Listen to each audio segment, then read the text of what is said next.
From childhood, we are trained. No, forged to be the best. We are pushed beyond the limit of both body and mind. We become precise, measured, single-minded, like a tool or a weapon. But tools break.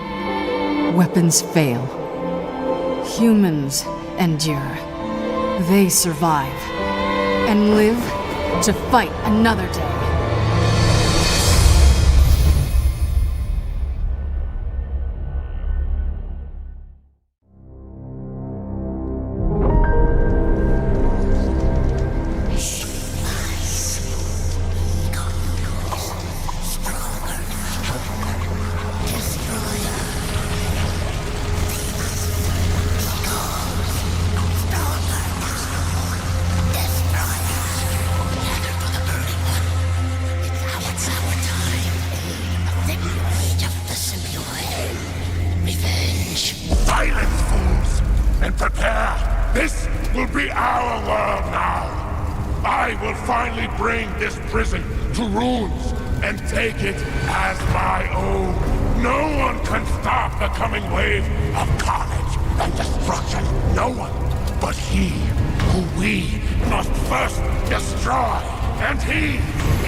I've had to exterminate.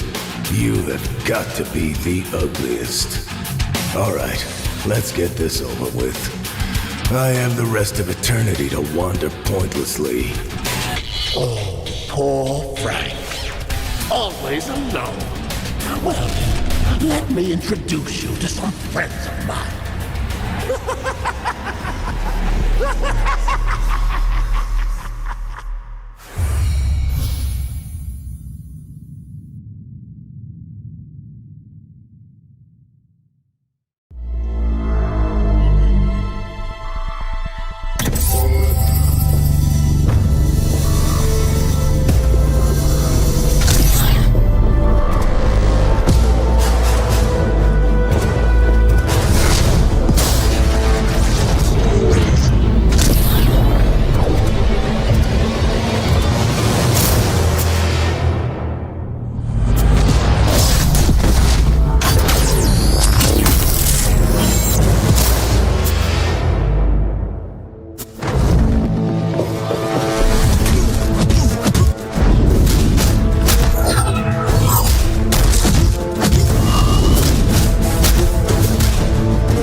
Fan of street meat, huh? Well, how do you feel about pulled pork? Seems like no matter how many messes I clean up, every multiverse has another set of numbskulls to deal with. You've got criminals, robots, shapeshifters, evil scientists, arms dealers, politicians, and it goes on and on and on. You know, you're all pretty lucky I'm so good at superheroing. Is that a word? Looking to find your trip to stardom? Your time in the limelight? Go on. Then today's your lucky day! Mojo World Incorporated is accepting new applicants for our Saturday morning time slots.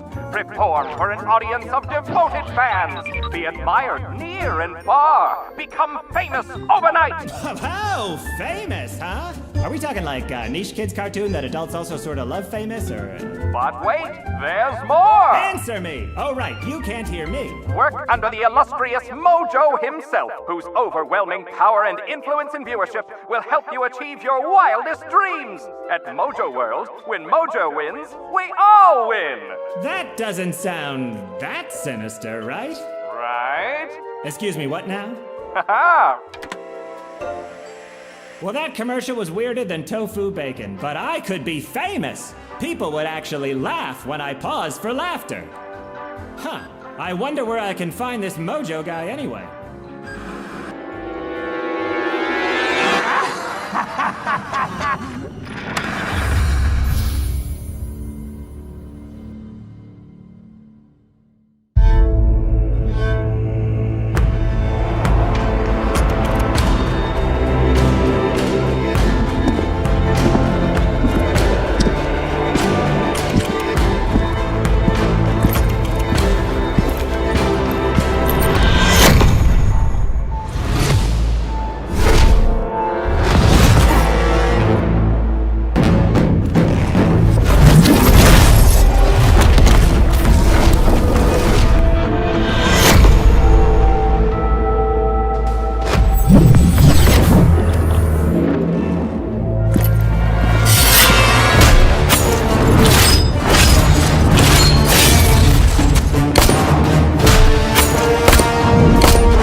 I'm getting 1990s flashbacks. This world is faulty. A meager cage meant to imprison the weak. Rad. Hey, how do we bust out of here?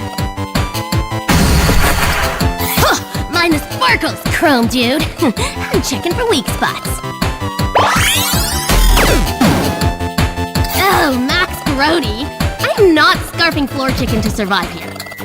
You'd be amazed at what you might do to survive, child. Child? Moi? Oh, it is on, Finface. How did you two skip into this world? Join us in the contest, won't you?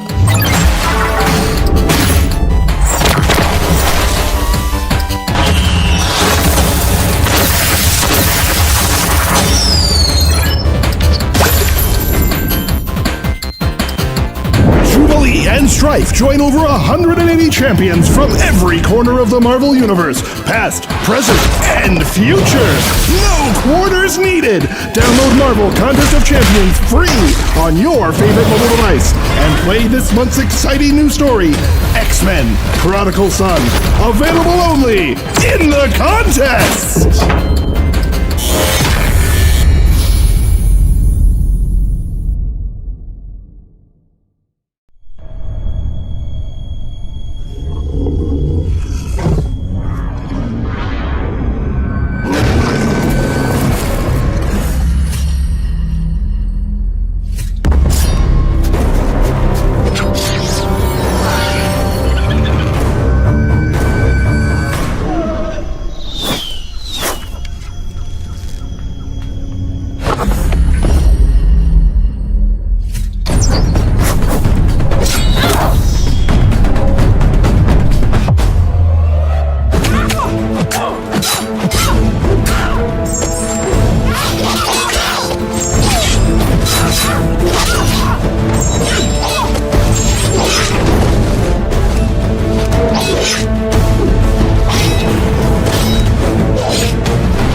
You know my story.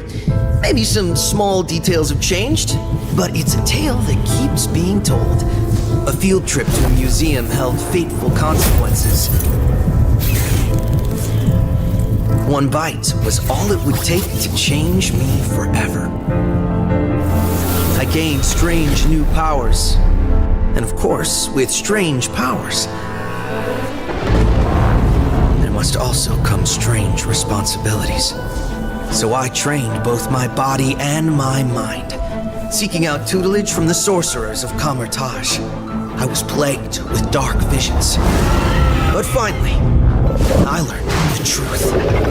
I was just one thread of the web of fate and destiny. The web is not merely a multiverse, but a force, a will, a power that ties together all the souls empowered by it, and it was in danger. In some mysterious corner of the Spider-Verse, those connected to the web were trapped, tested, and made to battle. I have to find the source of this destruction. I have to protect the Spider-Verse. I have to travel to the Contest of Champions. Most of all, I have to hope that I'm not already too late.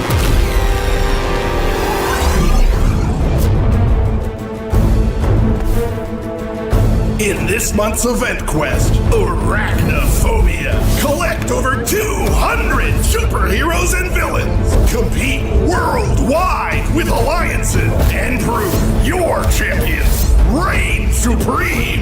Only in Marvel Contest of Champions.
is a hero?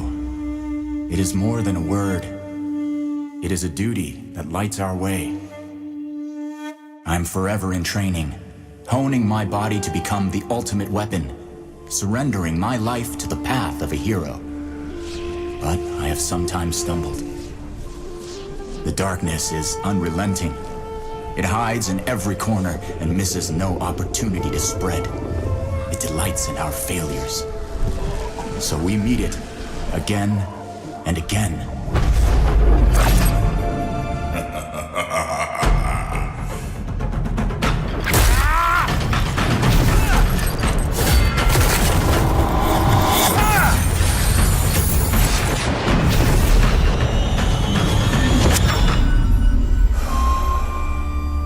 What is a hero? It is anyone who falls and gets back up, ready to fall again. Because even the smallest flame can drive back the shadows. And you will be waiting a long time for my light to fade. Will you help bring balance to the Battlerealm Summoner? The only way to get the rest of Shang-Chi and Mr. Negative's story is by playing this month's event, Corruption. Exclusively available in Marvel Contest of Champions.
Salutations, brave citizens of the contest. If you're watching this video, it means that you're curious about our frozen friends to the north, the fabled Canadians.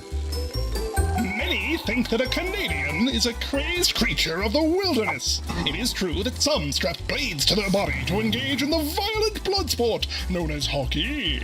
But the Canadian can also be a civilized trendsetter.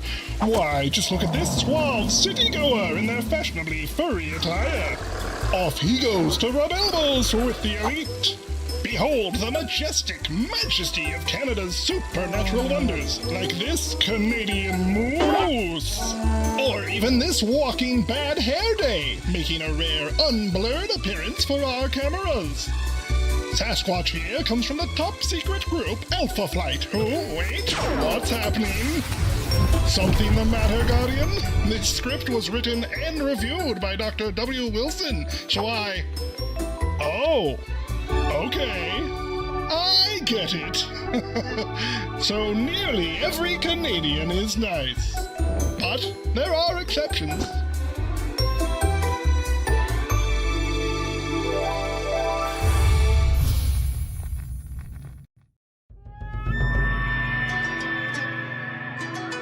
The Japanese island of Honshu is home to many curious animals, but none as majestic as the Japanese macaque.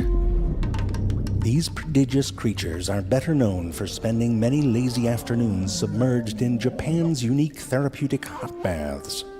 However, there is a less leisurely side to this sympathetic simian. He is also known as an adept hunter.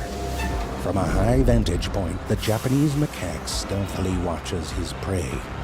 The unsuspecting victims go about their lives, not realizing the danger. The macaque prepares the attack. But he is suddenly thwarted by a surprise adversary, a ferocious feline. Many miles away from her natural habitat makes her move. But the macaque is not about to be dethroned as king of the Japanese wilderness. Will the predator become the prey? Watch the conclusion of this thrilling tale of monkey versus tiger in Marvel Contest of Champions. Get it? Tail, because they both have tails. There's a lot of fancy writing going on in here. Sympathetic simian.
You see? Landed on their feet. They are nimble creatures. Tavern keeper! Another gingered ale and a rooted beer for the duck in the can. Now, where was I? That's right. My labors! Many struggles won, treasures obtained. I even cleaned a stable. That was a mighty battle! Ha-ha! Cows! I make a claim of cleanliness over your crud! However, it seems that there is more to battle in this world. A realm of battle, in fact!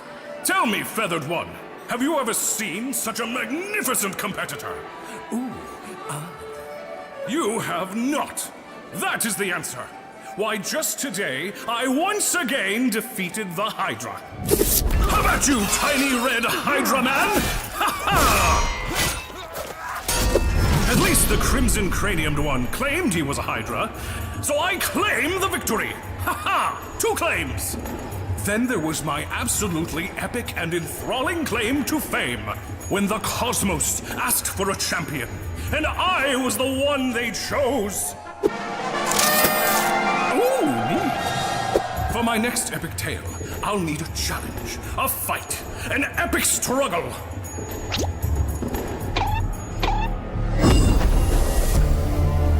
Ah, this mighty warrior is perfect. Prepare for battle, new friend. America Chavez and the Summoner's Choice Champion Hercules join over 200 collectible characters in Marvel Contest of Champions. No need to perform 12 labors. Download it now for free on your favorite mobile device and play this month's exciting new story, Starfall, available only in the contest.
Hello, summoners, and welcome to Battlerealm Brawl!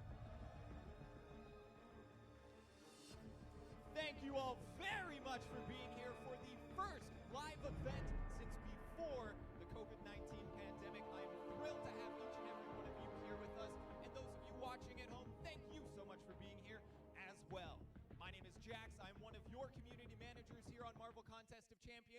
and you have no idea how excited I am for today. Everything for the last 6 months has been leading to this competition, to this contest, and we are so fired up for it. Before we dive into today's festivities, I want to let you know that we are speaking to you from the ancestral and traditional territories of the Musqueam, Squamish, and Tsleil-Waututh nations. We request that you take a moment from your day-to-day life to reflect on what it means to operate on these unceded lands. All right, are you all excited for Battlerealm Brawl? Today, you will all be treated to quarterfinal matchups. We have flown 8 of the best summoners from around the world here to Vancouver for this tournament. They are waiting patiently, I don't want to say anxiously, backstage, getting ready for the festivities, but we won't start until you all are ready. Are you ready? All right. Then let's dive into things here, and let's start bringing out our contestants. I know we have some information we want to throw up on this screen right here, and we're going to get the festivities started, and I am excited. Please give them all of your attention, all of your love, all of your energy.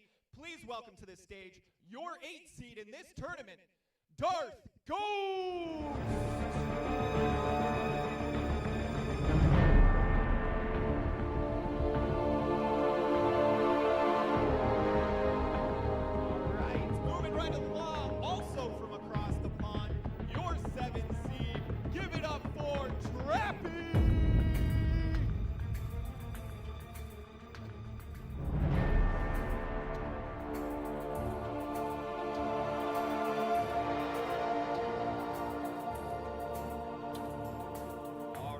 From the far-off land of Ontario, Canada. That's not that far, it's in this country. But please make some noise for the 6'7" Zarafa!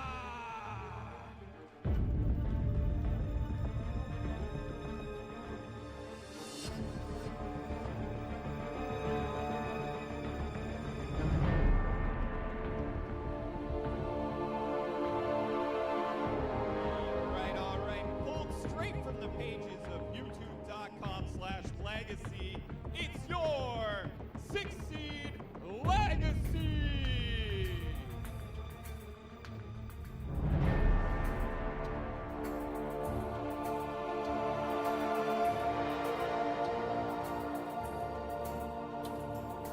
Moving right along from a strange far-off land that we call America, please give it up for Mana Nagase!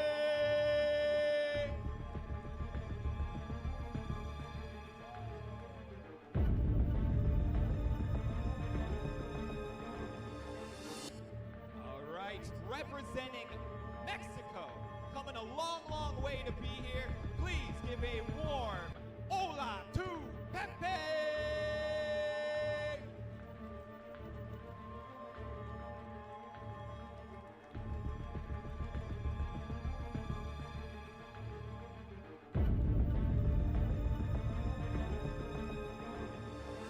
All right. Only 2 remain. I have been baffled by this individual in the time that I've been here, and I'll tell you why. This gentleman has the largest biceps I've ever seen in my life. It is a great thing we are not doing drug testing for this. Please put your hands together for Andrew the Rough!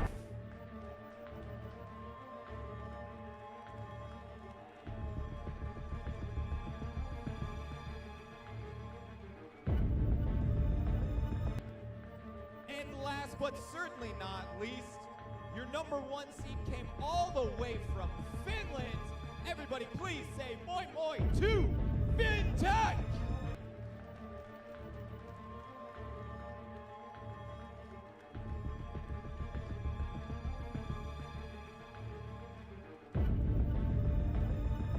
All right, let's get all 8 contestants here. One more time, everybody together. Together, don't be shy. Everybody, please make some noise for your 8 contestants at the Battlerealm Brawl!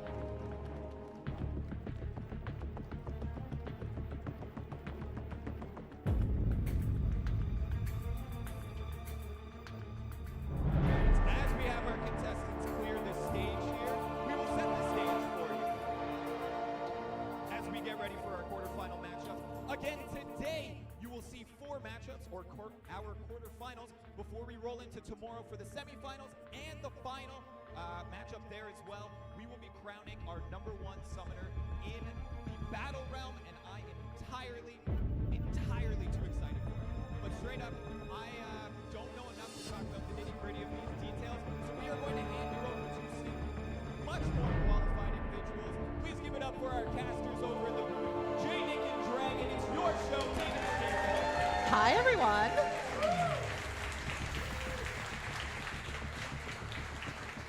I love this crowd. I am excited to be here. I cannot wait to see this competition. I think it's going to be amazing. And MCOC has always been an international game. I love that we have 5 different countries represented. Absolutely. The US, Canada, UK, Finland, and Mexico. Unbelievable. Love that. But I'm sure you guys want to know how this tournament is going to work. So, J-Nick, how exactly does everything work? Well, day 1, we're going through all our quarterfinal matches, all 4 of them. If you make it to the semifinals, you get to play tomorrow on day 2. Ooh. Tomorrow will consist of our 2 semifinals and our grand final. Like you said, 5 countries are represented. Let's go through what first place gets. I would love to do that. So first place gets a 7-star Chee'ilth. Did everyone see NYCC's presentation of Chee'ilth? Yes? No? Maybe? Yeah, there we go. She looks amazing. I'm super excited to see her join the contest. And first place will get the first ever rank 3 7-star. They're going to get a generic 2 to 3 rank up gem for a 7-star of their choice. That is juicy. First ever one in the contest. I'd want that. Absolutely. Definitely not as qualified as these guys, though. Me neither. All right, so how is the tournament going to work with seeding? Want to take us through that? Yeah, so after a grueling month-long qualifier, we have 8 summoners standing. Only 8 remain. Only 8 remain. So the seeding is going to work like this. If you were the first seed, you are going to be matched up against the 8th seed. The 2 seed is going to play against the 7th seed, 3 versus 6, and 4 versus 5.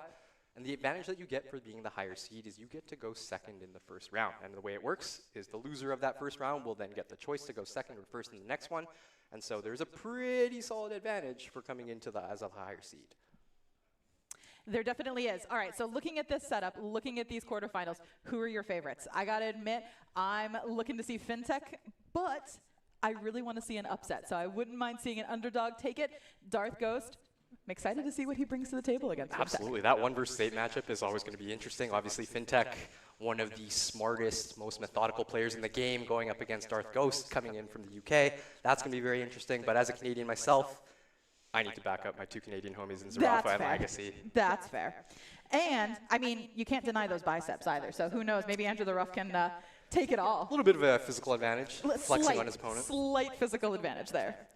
All right, so all of these summoners had a chance to build their own decks. You want to take them through what they had access to? Yeah, so this is how the game works.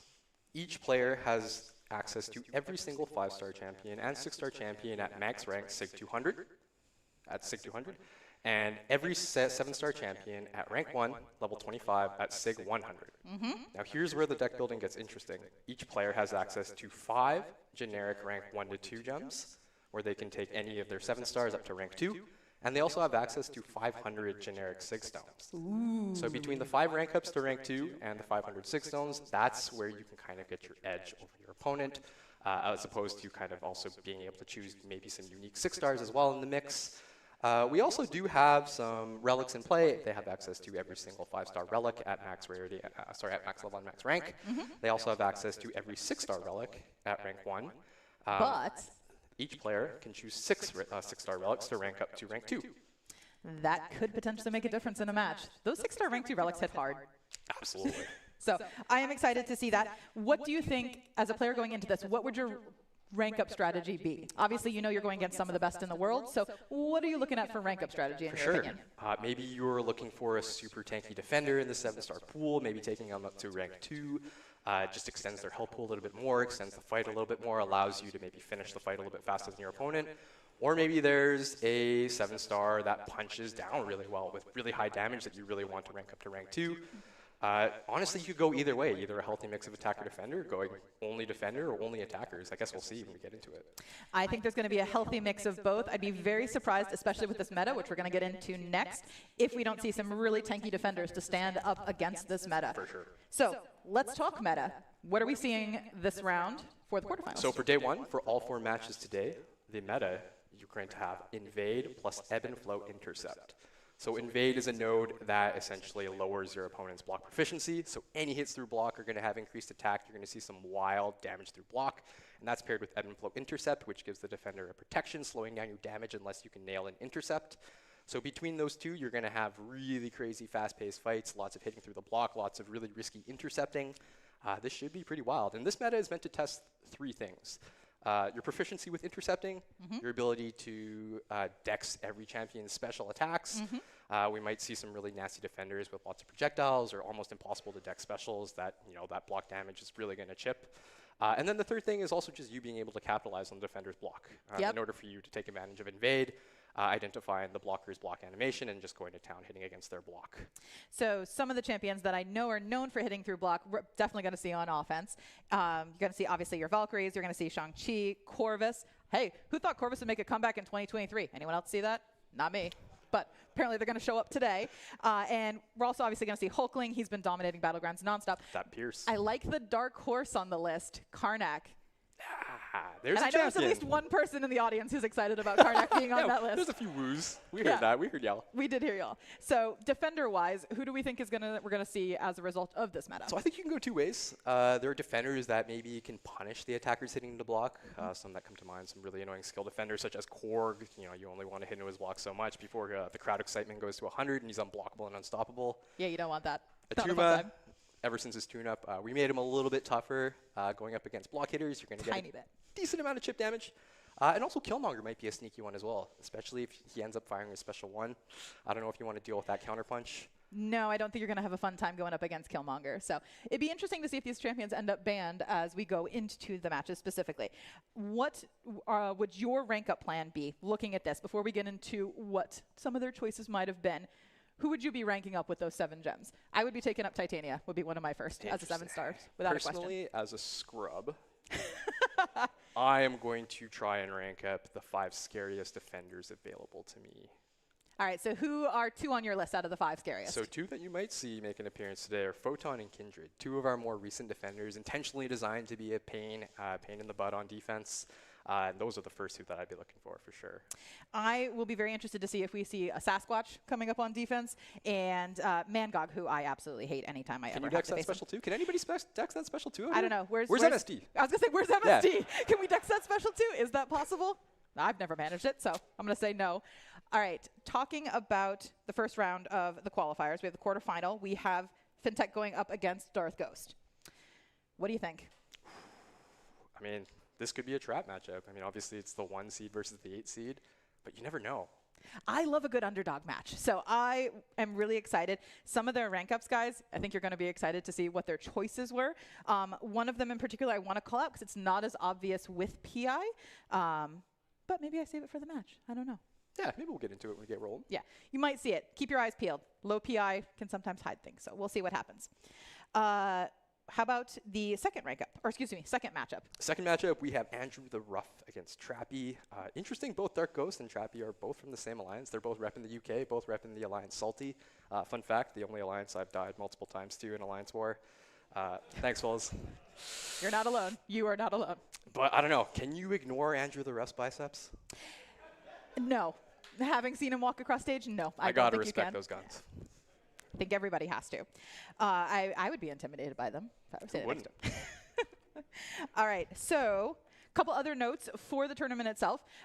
You are going to have those additional shuffles. You are going to have, I believe, a little bit of extra time going into that. And anything else you want everyone watching to keep an eye out for? No, not necessarily. Day 1 is going to be pretty fast. There's going to be a lot of really swingy matchups. We'll get into the Day 2 meta tomorrow, but there should be a pretty significant difference between how the matches flow from Day 1 and Day 2. Hopefully Day 1's super exciting. I think you guys are going to love these matches. They're going to be quick and fast and hard-hitting, so it'll be an enjoyable time, I think, for everyone. Absolutely. All right, so with that, shall we maybe get started? Let's get rolling. We ready? I think we're ready. Jax, we're kicking it back to you.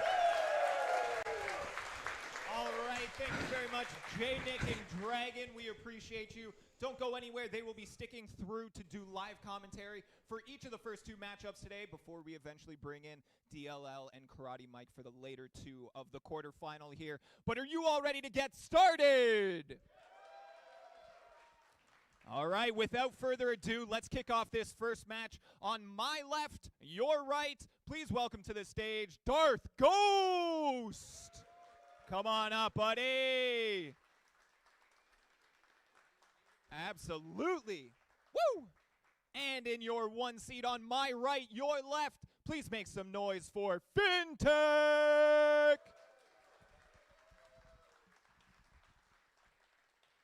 All right, gentlemen, I want a good, clean fight from both of you. Good luck to both competitors. We're going to hand things back over to Jay, Nick, and Dragon. What does a dirty fight look like for MCOC? Now I want to know that after he said that. Maybe a few water bottles being thrown across stage. I don't know. Don't tempt anybody. All right, so going into this fight, again, super excited to see the first seed versus the 8th seed and some of their more interesting rank up choices. So I think we're good to get started. Maybe. Let's keep in mind these matches for day 1 and the semifinals, they're going to be best 2 out of 3. And our grand finals, they're going to be best of 5 as we get rolling through the draft here. Take this time to, we have some info on both these both the players and who they chose to take to rank 2. Yep. On FinTech, we have Domino, Hulk, Killmonger, Photon, and Venom that he chose to use rank up gems on. Love that Venom choice and the Domino choice, of course. Mm-hmm. And on Darth Ghost's side, we've got Killmonger, Kindred, Photon, Sasquatch, and Titania. Again, I love that Titania pick. It's perfect. So 6 stone usage, I will say, a lot of them put 6 stones into their top ranked champions. Mm-hmm. Again, love that Venom rank up, but we only saw FinTech take Venom to Sig 140. Yeah, so the interesting thing is for most of the players, we saw them kind of split their 500 stake stones evenly through 5 characters, so 100 each. Keep in mind every player has access to 7-star champions at Sig 100, so you essentially have the option to take 5 characters to max Sig. Yep. Now, FinTech has chosen the unique option of only giving Venom 40 signature zones and Crossbones 60. So instead of sigging up 5 characters, he's chosen to sig up 6. And taking a look at Venom's signature ability at Sig 140, he has around a 75% chance to get that 3rd buff. Okay.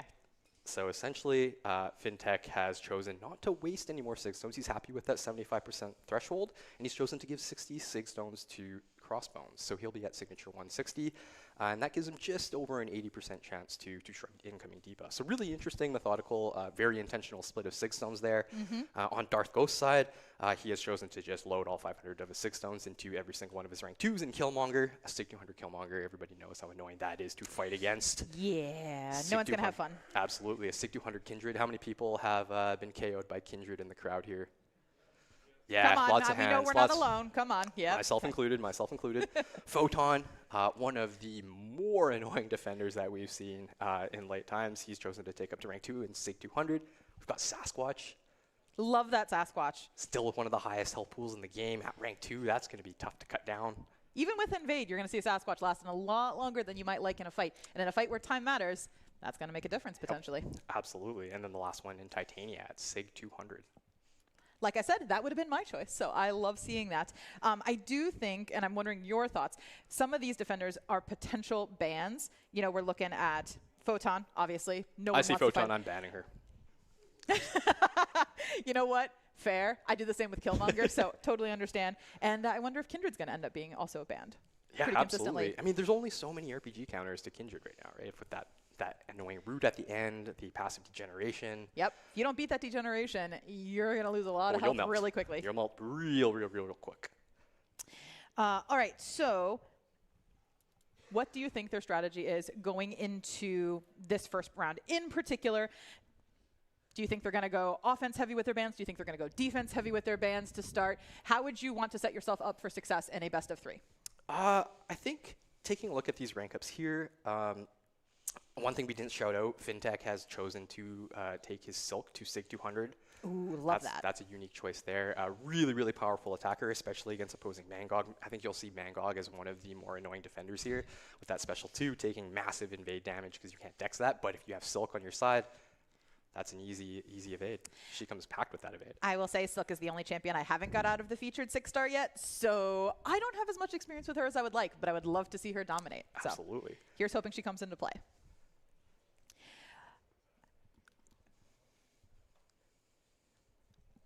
On the relic side, we've had a few unique choices here. Fintech has chosen to take his 6-star Ant-Man, Black Widow, Hulk, Sinister, Valkyrie, and Venom relic to rank 2.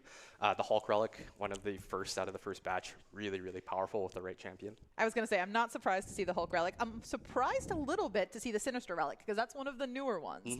And but in the right situation, that relic can make a huge difference for a champion. Right, so. there are some very specific mutants that are looking for bleed debuffs on themselves. Some really cool interactions that can be opened up. The Valkyrie one, I think that goes without saying. I was going to say, the Valkyrie relic goes without saying it's block damage, it's invade. Exactly. It's exactly what you want ranked nice and high. I was surprised to see the Ant-Man relic.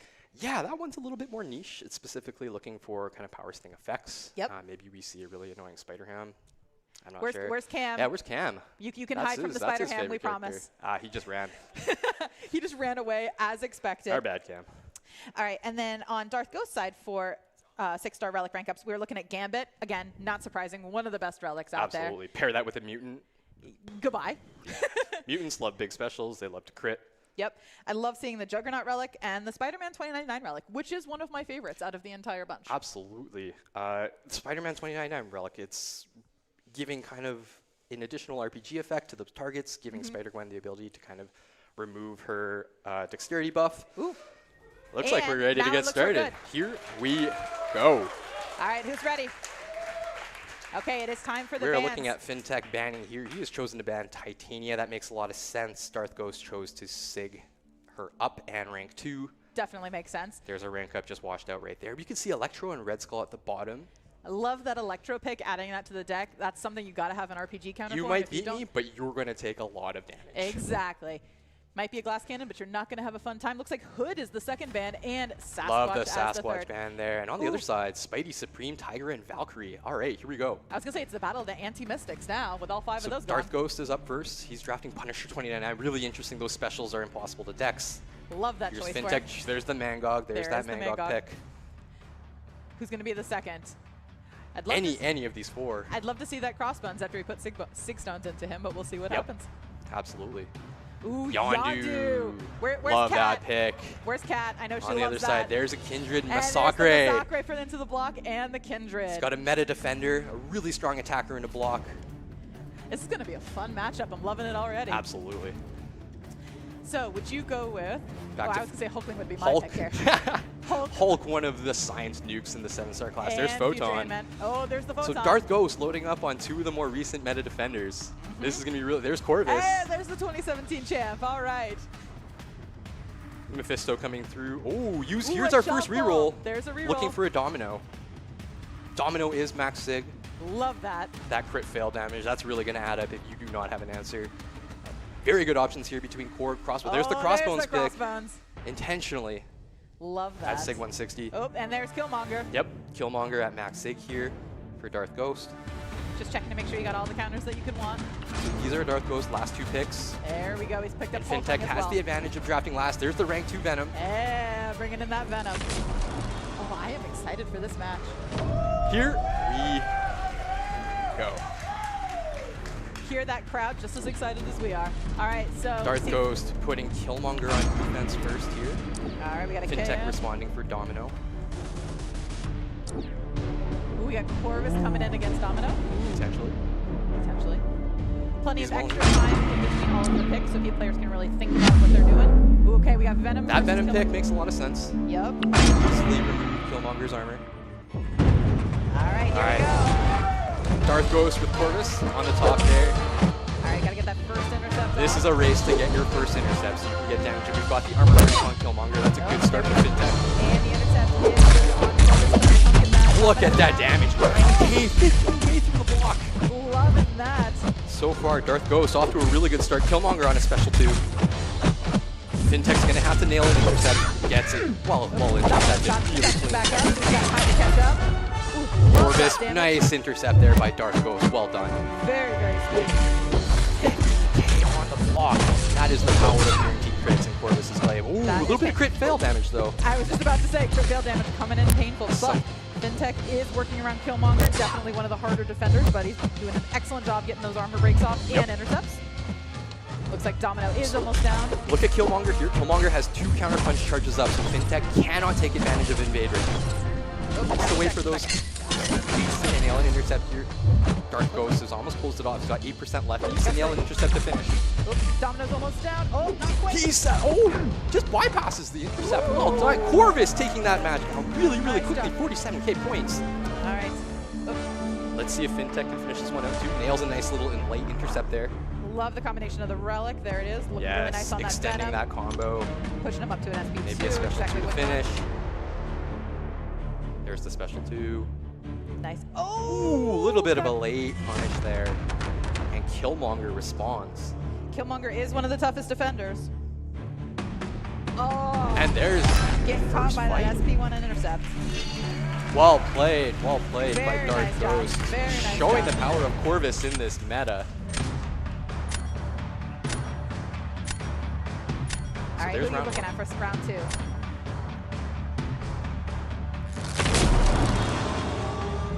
Round 1 going to Darth Ghost. Vanguard is up on defense with Punisher 20 and 99. Love so that. 2 defenders with specials that are incredibly annoying to Dex, but we've got Yondu I love that and choice. Masakre's. So 2 different approaches here. Masakre, more of a nuke, kind of focusing on hard damage, and then Yondu a little bit more known for his damage mitigation. So if he can stack up a bunch of debuffs, he's going to be able to mitigate some of that chip damage coming through, but we'll see how he can handle that. Love that. Already seeing Darth Ghost taking Masakre in against that MCOC, which looks nasty. Yep.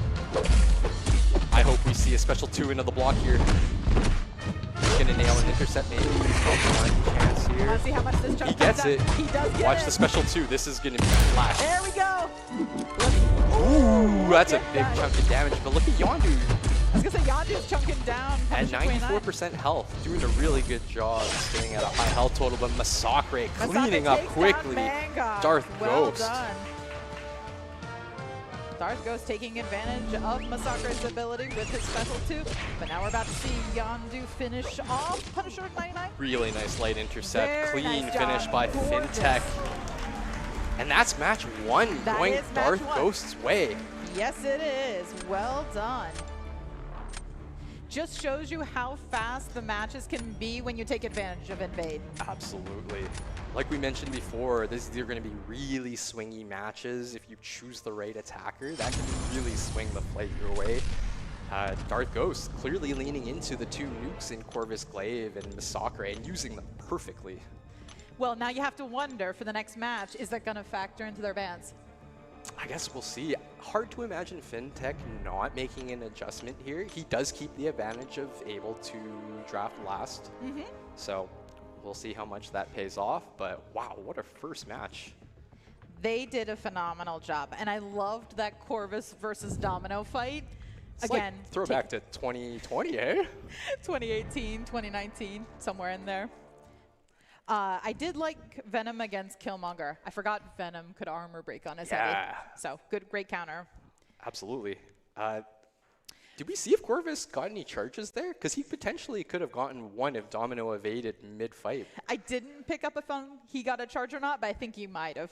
Oh, interesting. Something for us to keep an eye on. Let's see if we can get a 3-charge Corvus with the right matchup.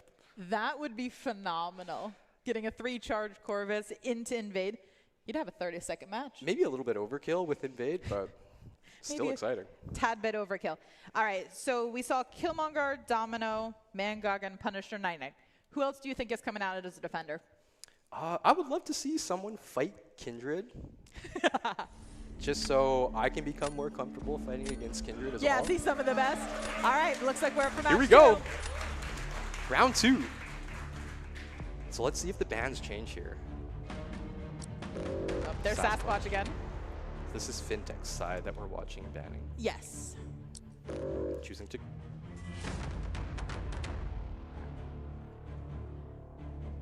And he's got one more ban to mull over with 10 seconds left. Let's see who he ends up picking. Maybe one of those 2 meta defenders up top. Considering Killmonger, maybe? Oh, Titania. Okay, Ooh, sticking with his first initial strategy. Looks like both. Yep. Okay. Both stuck with the sim. So Darth Ghost up first, choosing Love Kate Bishop. That Kate pick. Love Absolutely. Fintech on the other side now. Domino Yep. and there's Masacre coming out. Yep. reversing the All tables a little bit. Who's Darth Ghost? Ooh, I love Photon and Kindred for Darth Ghost. This is a good spread here. And you have Kitty intercepts. Yep, goes for both his rank 2s. Yep. There's Killmonger on Fintech's side. And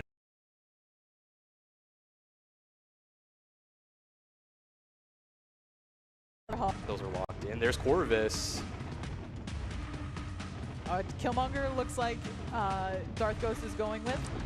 And there's the Corvus. Nice little defender attacker combo there. Corvus available for Fintech as well. This could be a fast round. It's looking maybe like it. Will he stay with Venom? I mean, he did take him up to rank 2. So, Looks there. like he does. Remember, Fintech has 2 picks here, and he also does have the advantage of picking his last. Yes. Going with Mangog. All right, who's Darth Ghost? Picking the counter. Lots of solid attackers here. Sunspot was really, really big special 2 potential. Kitty Pryde with the same and also easier access to intercepts. Same with Juggernaut. And Hulkling, who obviously through block is just going to dominate it. All right, looks like he went with Quicksilver and Jug. Now, ooh, there's the Kitty Pryde. Love seeing that. All right, here we go. Darth Ghost is up first. Yep. And there's the Killmonger. Maybe. All right, who's coming from Fintech? Who would you pick first round? Maybe throw on that Mangog on defense. Maybe a Killmonger. Nice, nice, nice. Armor Breaker, maybe that's a Corvus matchup there. Yeah, it definitely could be. Juggernaut, okay, easy access to intercepts. Yep. That makes a lot of sense. Kitty Pryde against Killmonger. So we've got got Kitty Pryde's coming out for Fintech. yeah, we've got the Killmonger mirror with 2 different attackers here.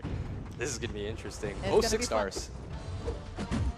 Ooh, really nice sidestep there by Fintech. Ooh, very nice job. Unfortunately, doesn't get credited for the intercept there. Darth Ghost does get the intercept. You could take a look there. Kitty Pryde actually got parried, but because she was phased, she stunned me.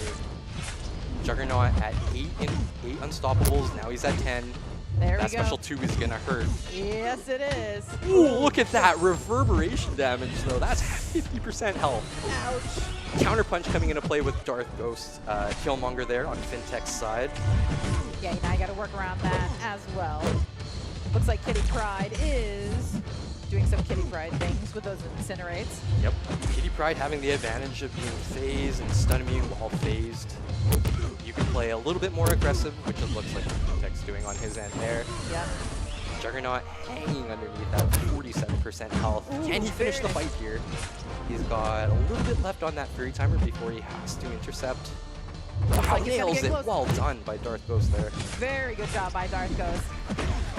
All right, let's see how Fintech finishes the fight off, because there is a health difference, which is going to make a difference in scoring. Fintech is definitely still in the running here. Nice special 2. This is going to be tight. Very nice. There you go. Fintech able to Fintech. steal that. Well played on Fintech's side. Very well played. Just shows how important it is, even though the matches are fast, still got to end with high health. Exactly. That's the reverberation kind of just coming through there, hey? Yeah. It makes Killmonger a deadly defender, no matter the meta. Absolutely. All right, let's see who they're going with round 2. Fintech is choosing defender first. Yep. Have to imagine maybe it's between Domino and Mangog. That would be my guess. Yeah, there's the Mangog. Kindred, here we go. Okay. It's gonna get really creepy crawly in here. Oh, Kindred is so creepy. Maybe a pivot to Photon here. Oh, that is true. She's an option. Yep. She also has the added benefit of lowering your block proficiency, which debuff that you have on. That's right. So not only do you have to deal with Invade, you have to deal with your base kit amplifying that damage, but no, we're circling back to Kindred. All right, Kindred it is. Who is Fintech taking in? Maybe a Hulk here and just try and bust through. I know he's used Venom versus Kindred before, but it looks like he's choosing Hulk. We're going to to see Hulk smash properly. There we go. There's the Venom. There's We've seen Venom. FinTech do this matchup before. Oh, I am excited to see this match. Photon on attack. And she's not just a meta defender. She's quite a powerful attacker as well. Oh, this is going to be a fun match. It's got Darth Ghost using Photon. FinTech getting that intercept off nice and early. Same with Photon. Now Darth Ghost does have the advantage in class advantage here. And FinTech has the opposite, so he is going to be operating at reduced attack rate. We're seeing both of them take advantage of Invade. FinTech playing aggressive. You've got to against Kindred, otherwise those degens catch up. For sure. Look at Photon, still at a full yellow bar of health here. He's done a nice job of keeping MCOC to just the special 1. Yep. Kindred fires off his special 2 here. Here's the root. Wow! Oh, well done. Well done. Told you Good we've timing. seen FinTech do that matchup before. Well done. Absolutely clinical. Still looking like an excellent MCOC fight with Photon, keeping him to the resting one, like you said. MCOC is unstoppable here, so he's got to remove it with a special attack. Well done, well Very played. good job. He is still unblockable though, until those run out. Ooh, nice intercept, punish. well done. Nice light intercept. Very good. Good usage of the invade there. You can take a look at that block damage Right really down. piling There up. we go. Nice Well job. played by nice Dark Ghost. job. Good finish, but hey, And it is. FinTech FinTech takes it. with a response. And with crossfist advantage. That fight was awesome. I don't know about you, but if I were to take in Venom against Kindred, that would look miles different from what we saw on the screen. Yeah, that wouldn't have looked good to me either. All right. Oh, hey, nice. Is that a rank up? Well done, up to the next rank. All right, so we did see FinTech take that round. Yeah. That match. How crazy is it that this is the first round, the 1 seed versus the 8 seed? We've got a round 3. A tiebreaker. I am excited. Like I said, I love an underdog story, but I'm rooting for FinTech too. So round 3 is the best case scenario. For sure. And we've seen wildly different strategies on both sides too, with Darth Ghost kind of going for the nukes in round 1, and then FinTech going with some pretty crazy strategies, saying, screw class advantage, I'm going to take this Venom against a Kindred and get through with over 90% health.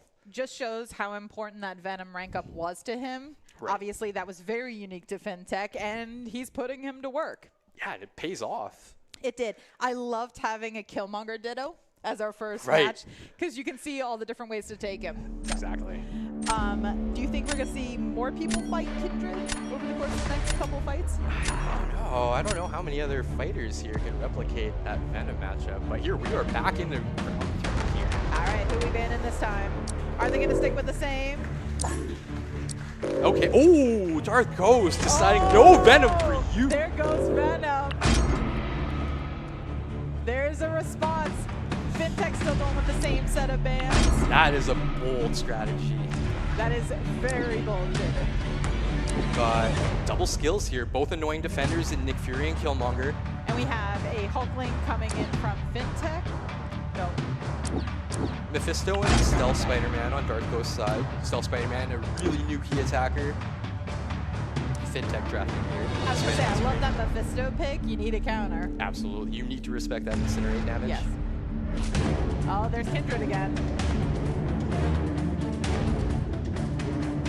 I love this set of choices. It's either offense or defense out of the set. Lots of viable options here. I mean, we've seen MCOC do a ton of work. Silk we haven't seen yet. Silk a really good attacker against the Oh, Kitty MCOC. and Spidey Supreme for FinTech. Love those choices.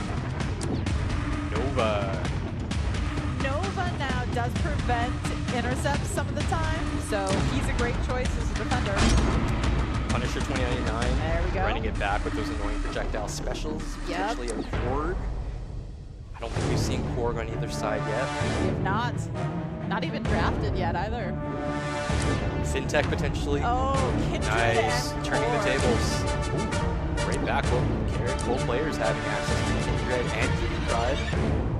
Let's see if that's who he ends up locking in, and it is. And the one last pick from FinTech. Ooh, Corvus This or could make all the Photon. difference in the match here. It could.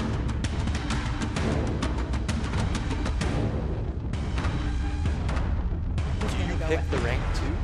Who can go both ways, or do you pick the Crit King in Corvus? I picked the Crit King, but I'm not Fintech, so... Neither am I. He's gone with Photon, so... All right, let's see who they're picking for defenders. Darth Ghost up first. Yep, Darth Ghost up first. Picking Kindred. Starting off with a Kindred without Venom. And there's Killmonger on defense? Yes, Killmonger coming back in again. Darth Ghost choosing Punisher against Killmonger. That's interesting. Okay. Fintech choosing his attacker against Kindred. Maybe Kitty Pryde? Kitty would be my guess. Bypassing, using Photon. Okay, leaning into class advantage. All right, getting an attack increase. Here we go. Punisher 2099. Wasn't necessarily expecting to see him on attack, but I mean, firing those specials into block. I was going to say, the second you take a special into block, there's all the damage. Oh, Killmonger throwing in SP1. So he's going to have to respect the counterpunch charges for a little bit here. Photon still at a full yellow bar of health. Wrecking Kindred at the moment. Love seeing it. He wrecks everybody else. Kindred throwing the special 2 here. Nice. Ooh, a little bit of a late punish there. And look at those degens starting to stack up there. On Darth Ghost's side, there's the armor break that he's looking for, and the special 2 unfortunately gets hit by the special 1. Those counterpunch charges are up, so no invade damage coming through here. Fintech needs to nail an intercept. Seeing Punisher 2099 risking getting rid of those charges from Killmonger. Managing. Ooh, nice Really intercept. nice intercept there. Very clean, very nice. So Photon and Fintech. Ooh, gets parried there, but that's Fintech's Fintech and Photon's ability to become stun immune there. Oh, well played. Well done, well played. Well played there. So Darth Ghost is still in this. You notice Photon ended that fight at pretty low health. Yep. Got that armor break again. That's what he wanted. Now he's got to get rid of those charges or wait for them to fall off. Yep. Looks like he's going to needs to nail an intercept here, and only has 25 seconds to do it. Let's see if he can get rid of it. There we go. Nice job. Intercept there. Well done. Maybe the special 2 to finish. Special 2 into block. Oh, not quite. 10 seconds. Armor break is up. And Might he's have to still get got a one more window of damage. intercept. Doesn't look like he's going to be. There's Ooh, the maybe. intercept. Keep in mind, right down. the reverberation damage is starting to add up. Oh, a little bit. We got a timeout there. Good finish, good finish. Killmonger being super tanky, but Photon taking the match on Fintech's side. That round goes to Fintech. It does.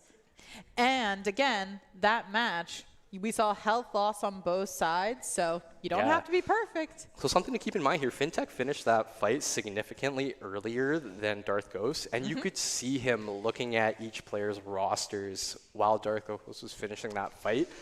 So you have to imagine that Fintech's going to have a real solid plan for round 2 and round 3 here, if necessary. And so it looks like we've got Nova and Korg on defense here. Nice quick defense picks. I think they both had that ready. Hulkling versus Korg. Hulkling versus Korg. Okay.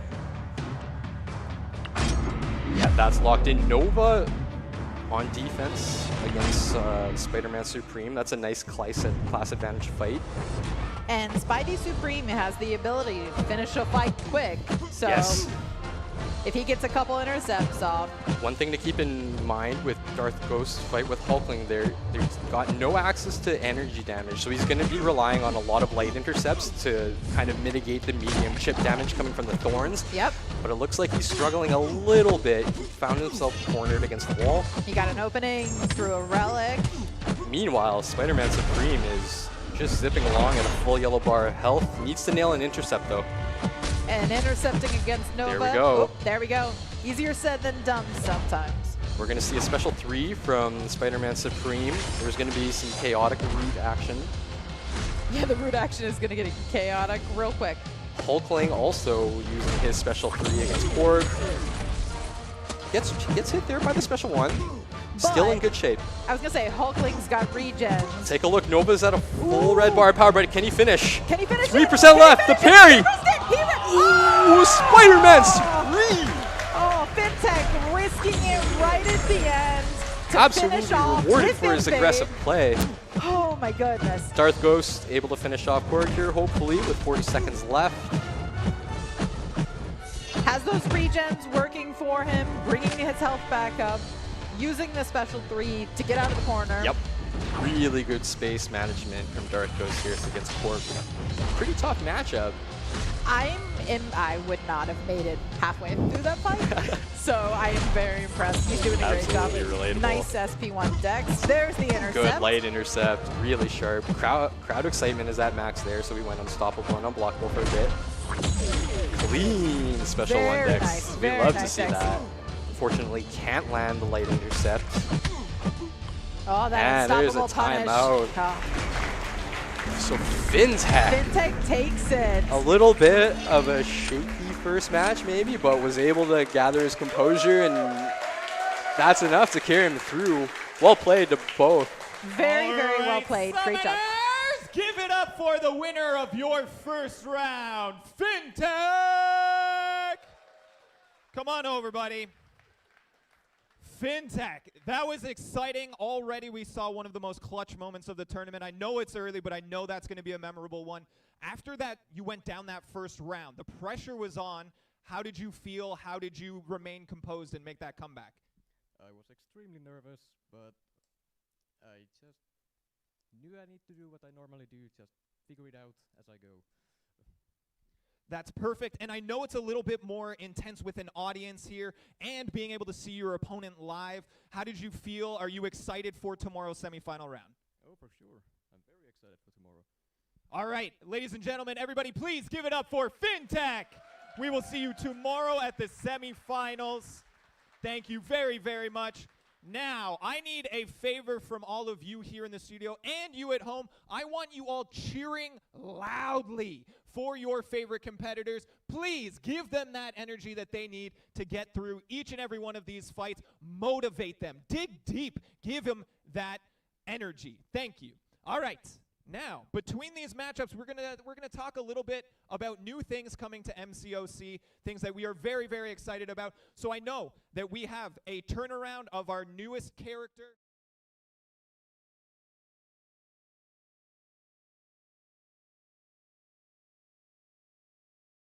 Important character coming to the contest in November. Shout out to everybody who watched the New York Comic-Con presentation live. I was so fortunate to announce all of the hard work that our team has put into creating a First Nations character created by First Nations people. She is gorgeous, she is beautiful, and we are very excited to have her in the contest. We will be learning more about that character throughout today's presentation, and then tonight for everyone here in Vancouver, we have a player summit where we are going to be showcasing a lot of new things. If you are not here with us in Vancouver, fret not. Tomorrow during the semifinals and finals, we will be going through everything, most of everything that we presented at that summit. So come back for those live streams and check out new features, new characters, new game modes. Who knows? Yeah, you guys are all in for a treat. This is going to be a very exciting weekend, but why don't we hand things back over to our caster team to get set up for this second matchup here. Back to you guys, Dragon and Jay Nick. All right, so that was an action-packed first match. I don't know about you, but I am excited for the second one. Oh my goodness. I mean, we knew this were going to be fast-paced matches and super wild and swingy, but I don't know if I expected such a close match 3 for round 1. It was impressively close. Darth Ghost put up an amazing fight. Much respect to Darth Ghost, well fought. But Fintech coming in clutch. That moment, I think Jax is right. That's going to be on the reel. Yeah, absolutely. And I just want to talk about one thing that Fintech kind of brought up. And he said, a little bit of nerves. Yeah. Right? Like, even from the #1 seed, someone who had dominated the qualifier round, everybody has to fight through nerves. Fighting live in front of everybody, that's much, much, much different than fighting online, right? Having done it once myself, a couple years back, it is about as intimidating as it gets. And I didn't have this. So having a chance to do that, I think everyone's going to have a little nerves. Yeah, I mean, well done by Fintech. Once again, showing why he is the #1 seed with really cool draft picks on both sides from the attacker and defender standpoint. Once again, like, the Venom versus Kindred. Like, come on. I'm going to bet we'll see a bunch of that now out in the contest, and no one's going to do it that well. Right. Hey, I'm just being honest. Myself included. Like, I'm 100% going to try that matchup. Probably miss my first parry, get a bunch of degen damage. Yeah, that won't end well for you, but it'll be fun anyway. Yeah, absolutely. We saw the power of Corvus Glaive. I mean, we shouted him out as a potential attacker to look out for. I love seeing Corvus and Massacre own this particular meta. Right. They're just so great, and it's not a feature you see highlighted often. I mean, obviously, Valkyrie is the hidden to block champ these days, but they're older champs, and they're getting highlight, and I love seeing that. Right. And I think all 3 matches we saw Valkyrie banned, right? Yes. So no one wants to let her into play, with good reason, but... And interestingly enough, we talked about not only the Venom and Kindred matchup, but the fact that Fintech chose to take him to rank 2, kind of split his stake domes, and you could see Darth Ghost actually had to use a ban in his 3rd match on the Venom. To get rid of the Venom. Like, yeah, Finn, like, you're great with Venom. Let's see what you can do without him. And he answered the call. He did answer the call. I love seeing the bans change because obviously you're responding to what's going on in the match. So good on Darth Ghost for taking out Venom, but Fintech brought it home. Yeah, well done to both competitors there. So it looks like we are in the middle of setting up our next match. Maybe let's talk about Andrew the Rough against Trappy. Let's go. What are you excited about with the rank ups? So let's take a look at Andrew the Rough's side. We've got a Killmonger, Korg, a Mangog, Photon, and Sasquatch as his rank 2 selections. Anything there surprise you? No, not necessarily. I mean, we've seen the power of Killmonger, so it's no surprise that that's a choice to take to rank 2. Yep. Really annoying defender. Potentially some attacker usage, you never know. I mean, Korg, that goes without saying, especially if you're able to feed some Sigs in, like that thorn damage, just the ability to get cornered because of crowd excitement. We've all been there. A Korg match, even though you have the right counter, you have the right game plan, it can snowball really quickly, and you'll find yourself just eating hits in the corner. Who snowballs quicker, Korg or Kindred? Ooh, that's a good question. I'm not sure. I think it's a bit of both. So looking at Trappy's rank ups, we see a little bit of variety there. He also took up Killmonger, Korg, Photon, Sasquatch, but he added Titania. Yeah. So and I love seeing that. Absolutely. He also chose to take Titania to Sig 200. Which just makes her even more deadly. For sure. So, and she can just absolutely wreck with damage. The one downside is if you have her haymakers ready, she's going unblockable. You're not hitting into block like you want to with Invade. For sure. But she's still amazing and a great counter to a lot of painful fights out there. Right. So one thing I want to shout out about these 2 matchups here is the unique rank 2 rank up.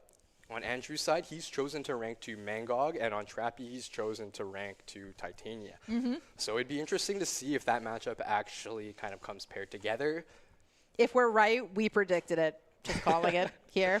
But it would be really interesting. That's a tricky matchup. Maybe you want to line up your haymakers at the right time that Mangog throws his special 2. That would be unreal. That would be a really clean play to see play out. I'd love to see that happen.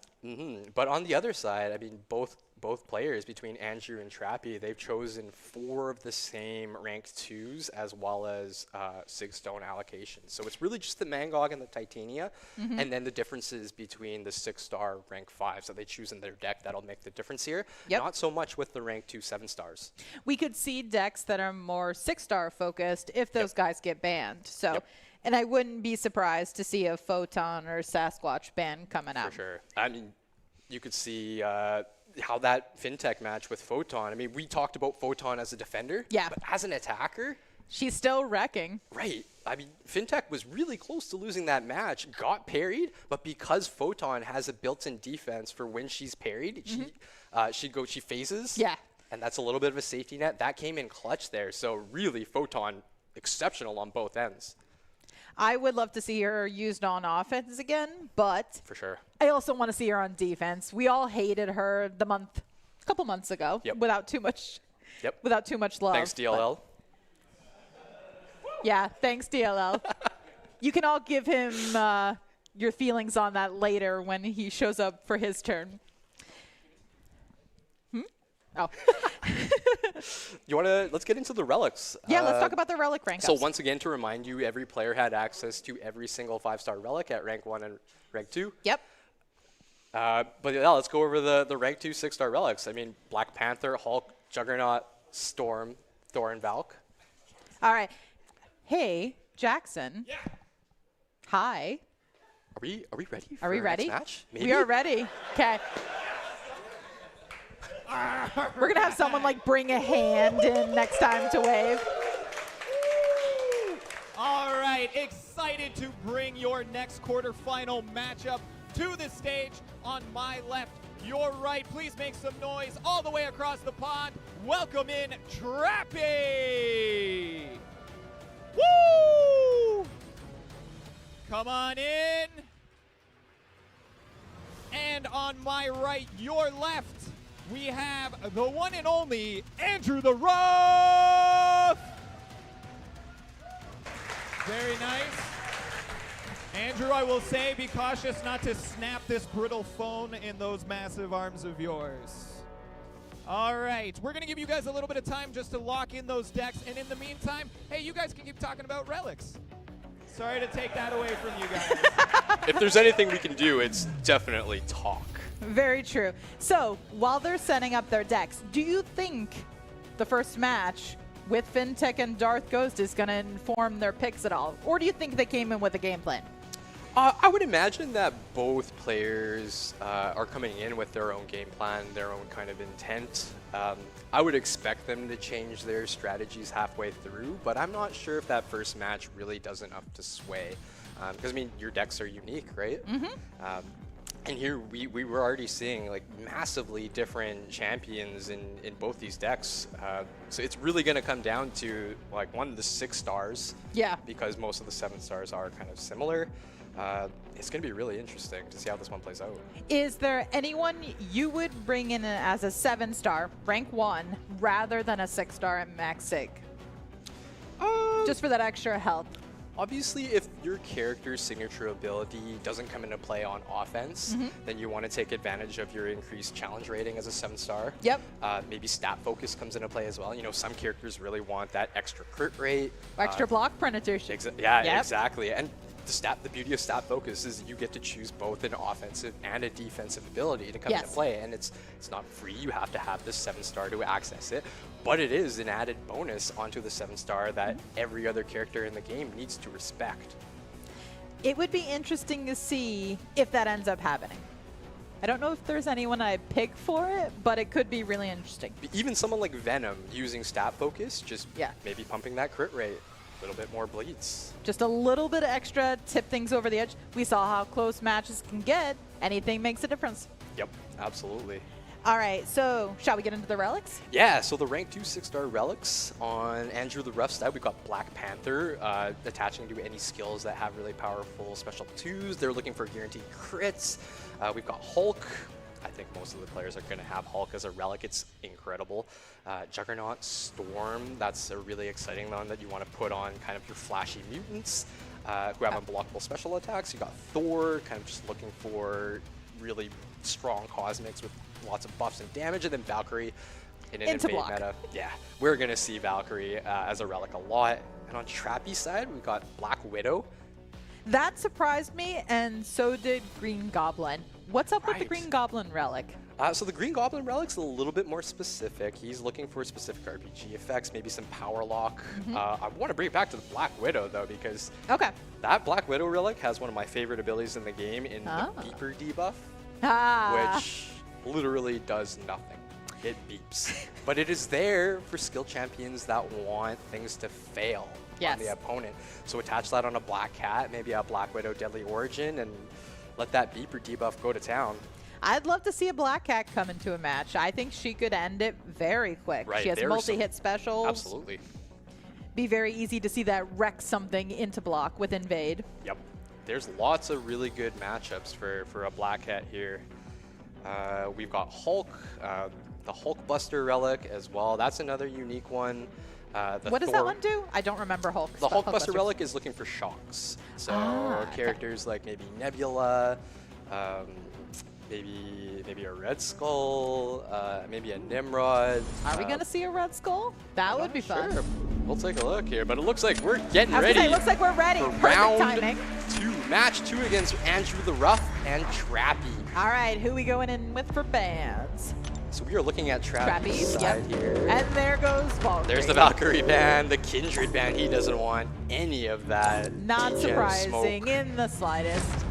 And a a Mangog. Okay. Ban. Okay. So taking away a really potent attacker in Valkyrie. Oh, reversing the Mangog. Maybe someone else. Who else would you take? There's Spider-Man Spidey Supreme. Yep. Ooh, Titania, Crossbones, and Hood on the other side. Trappy picking first. And there's a stealthy pick. Great nuke champ. Can take them down very fast. Andrew the Rough to respond with a Massacre. And a Juggernaut. And a Juggernaut. So he's Very going nice. 2 attackers right off the bat. 2 really potent nuke attackers. And there's Corvus, of course. And Sasquatch by the looks of things. Really big health pool. Sasquatch there. Yep, there the we go. Sasquatch is ranked 2. Oh, so he's That's a going to be big dealing health with a massive health pool. Yep. There's a Korg pick, looks like. Yep, Korg is also 7-star ranked 2. Nice. Really excited to see Silk play out here. Let's see if that's who he goes with. It's potentially And the it perfect is. matchup for a Mangog on defense. Yep. Photon and Killmonger, really nice defenders, and also Photon is attacker here. Ooh, there's another Corvus. Let's see if he comes out. Or if it's a Domino. Maul can be a nasty defender too with his Z-Gen. So We haven't seen Maul selected yet. not yet. Looks like we're zoned in on that Killmonger. Ah, there's the Corvus pick. Ooh, Guardian. Love that pick too. He's got a lot of auto block features, which is going to prevent you from controlling the fight. Right? Really interesting. Trappy had access to 2 7-star ranked 2s and opted to go for 2 6-stars. Absorbing we'll see if it pays that. off for him. All right, this is going to be really interesting. A lot of different attackers from our first matchup, hey? Love that. All right, here we go. Looks like Andrew's picking. Oop, nope. Trappy picked first with Photon, then Killmonger. Andrew's selecting Massacre for Photon. Okay, so we've got Guardian, Killmonger, and then Massacre against Photon. All right, here we go. Fight 1 underway here. Guardian with a parry there, giving Killmonger a little bit of power, but nails the intercept. After they got the intercept off, Massacre is going in against Photon. Decent amount of debuffs stacked up on Massacre here. Keep an eye on the light charges on Photon. Killmonger, yep. Ooh, nice intercept. Taking some reflect damage though. Yep, you can see the reverberation coming into play here. Ooh, nice special off. There's a taunt, Good job. taunting out the special 2. So Photon is in pure light form here, so you're gonna have to be careful. Yeah, you don't want to risk getting countered. We're close to the special 2. Can he fire it off and block? Ooh, there's a 79k into block. Almost. Looks like Guardian's about to take down close. Killmonger. Trappy's There we really go. close to closing here. Oh, well and done, he risks the using 5-hit evade through combo. block. Very nice into Guardian. Looks like Andrew's about to finish off Photon. Gets the intercept. Well, Very done. nice, very clean. One more special 2. Ooh, obstacle to the special 1 into block. Still hammering away on Ooh, block there. ouch, that invade. He's going to take advantage of invade potentially here. Might need to nail an intercept. Oh. 3% health left. Ooh, there's the unblockable. And you cannot dex that. Nope, that's No not dex here. dexable. Well done to Trappy, first round. Great fight by Trappy there. I loved seeing Guardian come out. I was not expecting him on offense. Right, especially against Killmonger, because you would assume that you see a Killmonger in defense, the first thing you look for is armor break. I don't think Guardian has access to that, but yet, didn't matter Great to Trappy. choice. Worked out great for Trappy. Well done in the first round. Absolutely. So, Photon versus Massacre. Is that a counter you would take in against her? The name of that Are we matchup ready? is just a race. Oh, it looks like we're Yeah, right we're ready. into the next Okay. fight here. So We got- we've got Silk against Mangog. Yep. Let's see if Andrew can take advantage of the auto evade from Silk here. He's going to have no problem pushing And we got Mangog to a special 2. We had a Nova, Korg versus- really good call for Korg here. with all that energy damage. It's gonna Yes. be perfect. Also a safe interceptor as well. You got that safety net of having access to auto block. Yep. So you're not gonna worry about that Korg counter, at least that piece of it. Love seeing Silk going on Sasquatch, doing a great job. Andrew the Rough wrecking him. Both attackers still at a full yellow bar of health. Nice little burst Ooh, damage there from nice Silk. job, Bill. Burst damage. My mistake there. That's a Sasquatch on defense, not a Mangog. That's something. Ooh, love seeing Nova hit that special. Well done. Knocking down a ton of damage. Nova still at a full yellow bar. Same Ooh, good with Silk. intercept. These are clean fights. intercept. Just love watching, see them both maintain the full yellow bar, doing great. Andrew the Rough has the advantage of a little bit of class advantage on his side here. Both under 10%, 3%. Trappy closes it out with Nova. Well played by Trappy. Very well played by Trappy. And Well done, there goes and Andrew. Sasquatch against Silk. Oh, look at that. Trappy taking the first match. Well played by Trappy.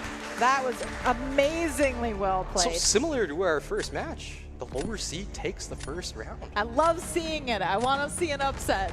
So initially we had thought that maybe the advantage of being the higher seed would be a really, really big advantage, but so far the lower seeds, the Salty boys, both these homies representing the Alliance Salty. Ah, that's right. They don't care about the draft order. They've come in and they've come out aggressive and they've won the first round. They've both done non-traditional matchups, and I Right. really love seeing that and seeing that showcased. Because we don't get, outside of Tier 1 War, you don't get to see that often. For So sure. I love everyone getting to see that. Yeah, witnessing some of the creativity, some of the unorthodox approaches to certain matchups. But, I mean, pressure's on Andrew now. It is. You're the higher seed, you're down 1. Can you close out the next 2 and clutch it up? And Trappy's probably feeling all right. Just needs one more. I think he's feeling pretty confident, especially that second match. Both finishing with a full yellow bar. Just super clean combat. Came down on to the both. wire. Unbelievable. So Ooh, it looks like we're ready getting for the next one. round 3. Can Here we Trappy go. close it out, or can Andrew respawn? Let's see. I'd love another round 3. We'll see. Yeah, we love round 3s here. We do. Looks like we get to see the bands here. We've got Titania. Yep. There's that unique Titania rank up on Trappy's end being negated with a ban. Not surprising, For sure. unfortunately. Absolutely. Andrew taking the Oh, side. there goes Hood has been a really popular ban. Lots of nuke potential with that special 2 in the right matchup. Yep, exactly. Really, really good Battlerealms attacker. Ooh, and crossbones. Like that. And on the other side, we have Kindred, Valkyrie, and Spidey. Same set as last time. 2 Mystics and Valkyrie. And there's Killmonger for Trappy. Ooh, Kitty and Hulkling. Love that pick for Andrew the Rough. 2 characters that do really well both ways. Mm-hmm. Double skill. We got a defender and attacker and Yeah, Korg and Korg and Masakre. Masakre. Ooh, and there's Juggernaut. And I was gonna say, and Photon. Yep. I like that. I like that he banned Crossbones while picking Photon on defense. Crossbones, one of the more effective existing Photon counters out there. It's gonna make for an inch. Ooh, there's a Baron Zemo. Yeah, that's our first Baron Zemo sighting. Karate Mike I going was gonna nuts say, over Karate there. Mike's excited. To the shock of no one. Ooh, and a Killmonger. Trappy with his last 2 picks here, then Andrew has the advantage of picking last. And he's got some great choices in front of him. Do you go with Sasquatch? Yeah. Looks like we're locked in on Sasquatch, one of the 7-star ranked 2s. Yep. And I think at Maxig. Yep. Yeah. Maxig. Ooh, and a Hulkling. So We got a last pick Hulklings on here, both sides. We haven't seen a Bishop yet.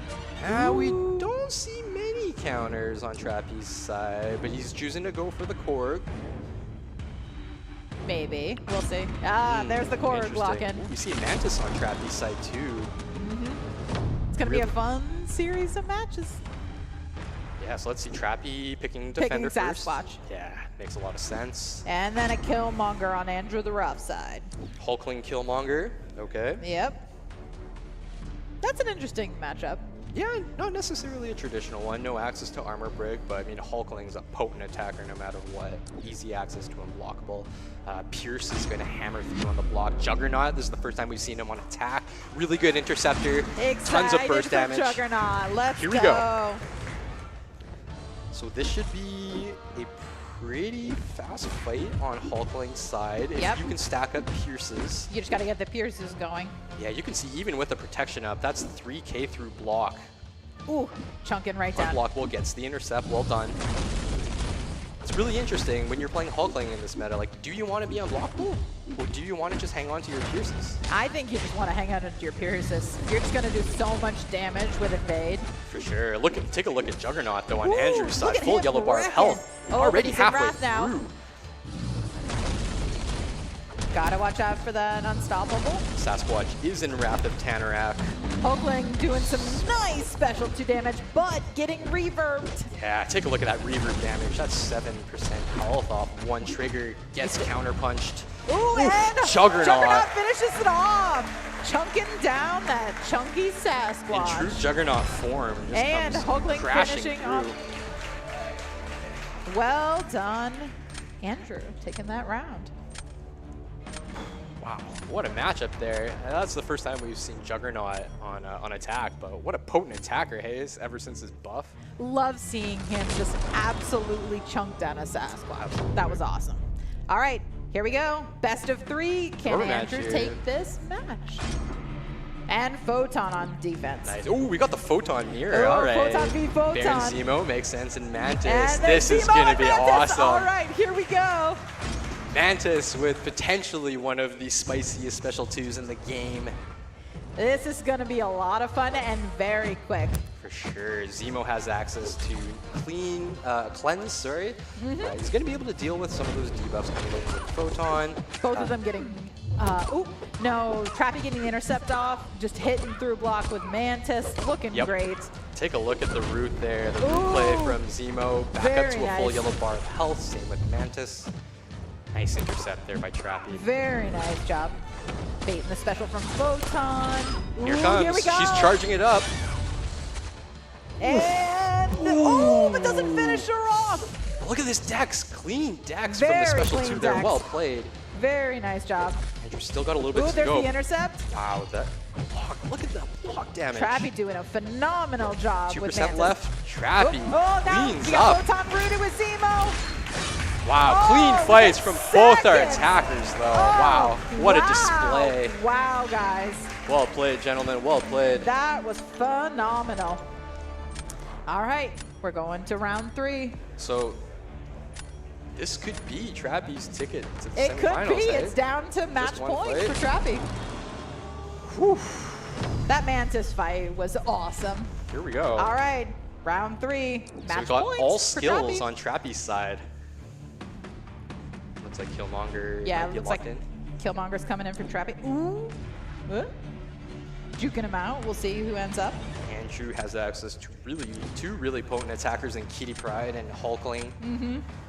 Both of whom will be good against Korg. For sure.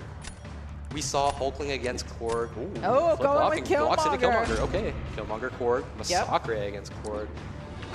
That's going to be an interesting matchup. That is going to be interesting. Korg not someone that you normally want to hit into the block liberally, but we'll see if Trappy can control it. Meanwhile, Kitty Pryde against Killmonger, that's a fun matchup. That is a fun matchup. You just have to make sure that your phase is up as you attack as much as possible. Just you can bypass some of that nasty beef or Yeah, damage. you want to avoid the reverber Yeah. damage if at all possible. Avoid the reverb. Looks like he got that intercept off with Masacre, and he's doing some solid damage, chunking him down. Able to bait the special 2 instead of the special 1. Now let's see if he can do the SP2 into block. That's what he wants. Take a look at those rock Oh, stacks. he got it! Here we go! 91k Ooh. through block. Love seeing that. Well done. Good play with Masacre. So far, Trappy has the advantage in terms of defender health pool remaining. He does, but Kitty Pryde is still Kitty Pryde. At so. 100% health right now. Yep, which is the advantage over Masacre. Ooh, The here's shield has the been SP2. wow, Oh, Masacre. Masacre Oh my taking goodness. Korg right down. So now Trappy has to sweat it out for a bit. Will Andrew the Rough be able to clean out with enough points to bypass what Trappy He does scored? have the full health. A nice intercept, very clean. Baits out a heavy. Exactly what you want to do. Nice. Got a Great nice intercept. SP2 Here comes a coming in. special 2. He's phased. No worries. No worries, huh? Here comes a big special 2 if he can nail it while phased. Oh, this protection Nice came back up, but he got rid of it. Here it goes. Dash, Now, special and- 2. Fight should be over here. Should be over. Yeah, there we go. There we So go. we got to sweat it out here. Now we gotta see. Andrew the Rock takes it. Oh, So we can see health remaining coming in clutch. Kitty Pryde's phase ability, plus his ability to manage the reverb coming in clutch, earning him that match and pushing us to the third match. Match 30. I Wow. am excited. Wow. Oh my, but you can see the difference between a Kitty Pryde against Killmonger matchup where the reverb comes into play and one where Yep. it doesn't, right? Like that's a matchup where Andrew finished at 100. Previously, we saw Kitty Pryde take in some reverb and end the fight at like 40%. That's what won Andrew the Rough the match. Just shows you how vital a defender Killmonger is. For sure, absolutely. You time that wrong, you're in trouble. There's a reason why he's at SIG 200. All right, All right, here we go. match 3. Here we go. For a trip to the semifinals here. Yep, this comes down to this. Will we see different bans? Oh, there goes Titania again. The unique 7-star rank 2 being banned out of Trappy's deck. Hood and Crossbones. So Andrew going with the same set of bans against Trappy. If you know what works, let it keep working. For sure. Are we gonna see the same bans from Trappy? Looks like he's thinking about it. Yep. Yep, same set. Double Mystic and Valkyrie. Oh, Killmonger. That's There's a quick Killmonger pick. Quick pick with Killmonger. All right, Killmonger's on both sides. And we see Juggernaut back again. Guardian, who did well for Trappy in round 1. He did. We might see that matchup ran back. I would love to see Guardian or Masakra again. Ooh, there's Mephisto. Potentially a more unique pick that we haven't seen. Maybe forcing a specific RPG counter. You have to respect the incinerate damage. You do. And it slows down the fight. Yes. That regen. Which could make the difference. Absolutely. Masakra. Oh, Guardian and Masakra. Love that choice. Ooh, here's Bishop again. Wonder if we'll see him come into play. Ooh, choosing a reroll makes a lot of sense. Yep. Just a reminder, players have access to 3 of these per round. Choosing it Ooh, twice. another one. Here we Clearly go. looking for someone specific. There's Sasquatch and Mangog. 2 tanky Mystic defenders. We'll see if the shuffle pays off. Oh, there's Using a Sunspot. Nice. Stark Spider-Man. I There's a like nice that little choice on a throwback. deck. We haven't seen Shang-Chi yet, who does have an advantage through block. Crit through Can block. really take advantage Absolutely. of invade. A unique pick in Electro here. Nice. Well love done. it. Love seeing that Electro. Almost guaranteeing some chip damage provided you have access to defensive ability accuracy or some Thorns counters. I'm not sure if Andrew the Rough has a counter. He's Great using choice his by last Trappy. shuffle. Great choice by Trappy. Oh, there's Korg coming in on Andrew the Rough side. And Hulk? Korg and Hulk. We haven't seen Hulk on attack yet. Nope. I want to. Let's see if it happens. All right. Trappy with his picking. last 2 picks. Yep. Looks like I think Juggernaut selected or Mangog. Juggernaut, Juggernaut, Thing. We okay. haven't seen And Thing either. We haven't seen Thing. Okay. Do you go with Mysterio? No access to armor break on Trappy's side. This might be a really good pick. Mysterio also There one of he the is. more annoying delay defenders here. He fires off that special 1. You have to back off for a little bit. Yep. Here we All go. right, here we That's go. a really interesting Match draft pick. 3. Let's see if that comes into play. All right, we got Thing looking like he's coming out as a defender. Thing, another stall defender, that annoying SIG ability coming into play. All right, who's Andrew the Rough responding with? Starting Hey, off with Sasquatch. Sassy. Masakra Sasquatch is the matchup. Hulk All right. versus Thing, okay. Ooh, Hulk versus Thing. There's your Hulk match. Yeah, You 2 asked, there it is. absolute Here we beasts go. going at it here. All right, so let's see who can nail the first intercept. It's gonna come down to that, and then hitting into block. Both defenders Oop, still with their protection. Masakra got there it. we He's go. down.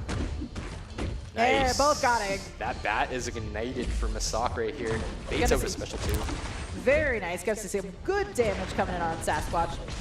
Good rock stake management by Andrew the Rough, getting rid of that. 1 intercept here, and we're going to see a pretty big special 2 in a block. There Well it played. is. Pretty sizable chunk. That's just Sasquatch's I was health gonna say pool. that's just Sasquatch health pools right there. Hulk doing okay too at 96% health. Does look like he's doing good. Good rock stack management going on. Masakra still in that full yellow bar. Sasquatch has hit Wrath of Tanarak. He's going to be a little bit annoying here, spamming specials. There's a But special it's 2 gonna clear here. stop Well there. done by the Masakra. Well done, Trappy, finishing that off. All right, Got some rock stack management going on the Andrew the Rough side. This is just a classic thing fight. Yep. Takes his sweet time to get it.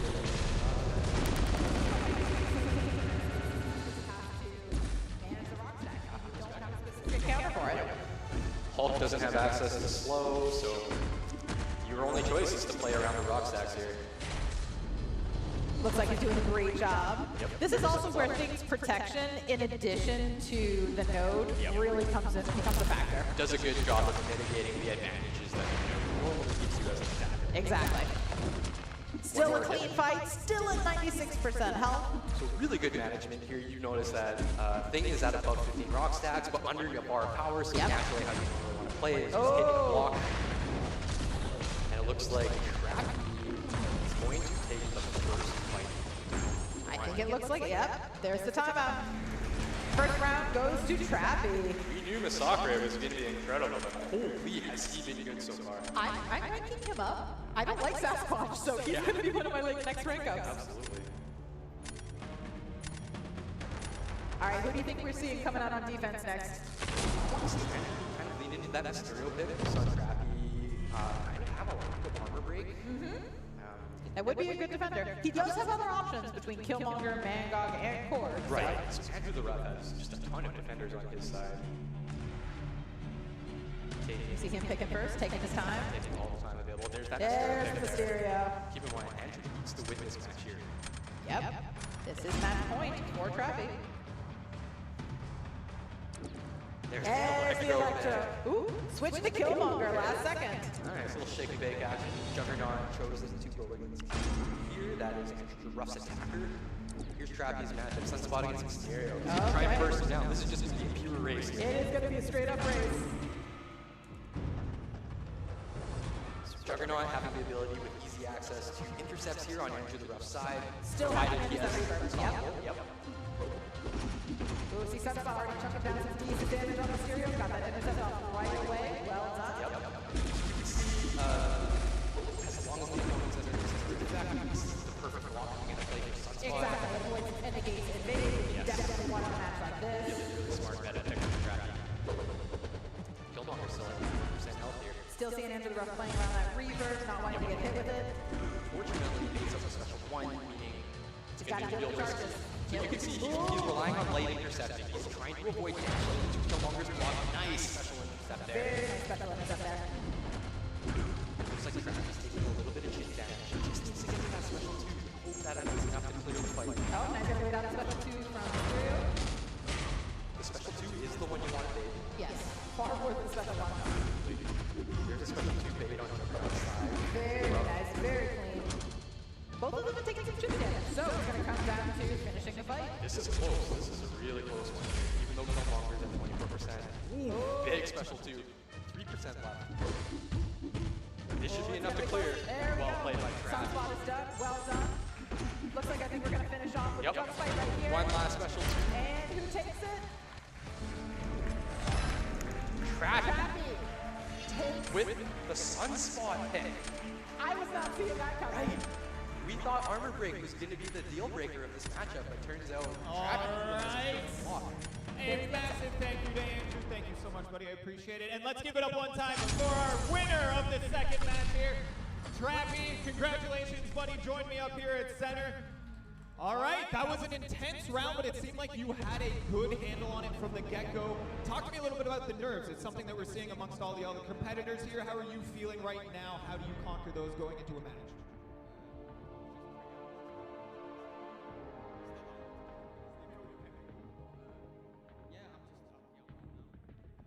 Absolutely. Well, you get a little bit of a rest before we dive into tomorrow. Tell me, when you go back after this match, are you going to do anything to prepare for tomorrow, or is it more about relaxation and recuperation?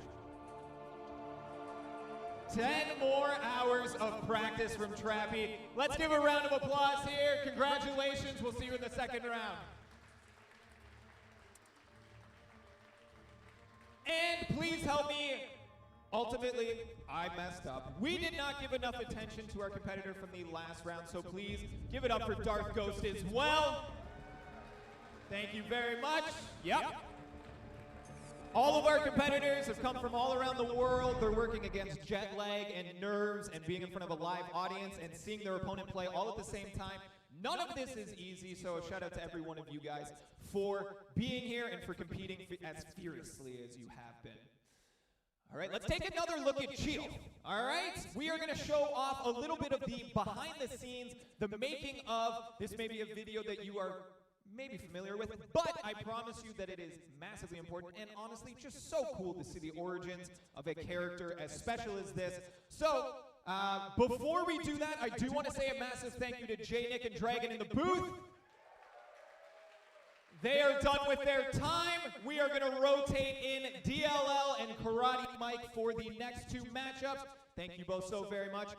J, Nick may be running off to have a baby, so if that happens, congratulations. Jackson is a great name. All right. Now, I hope we have it queued because I'm going to throw to it. Say hello to Chee'ilth.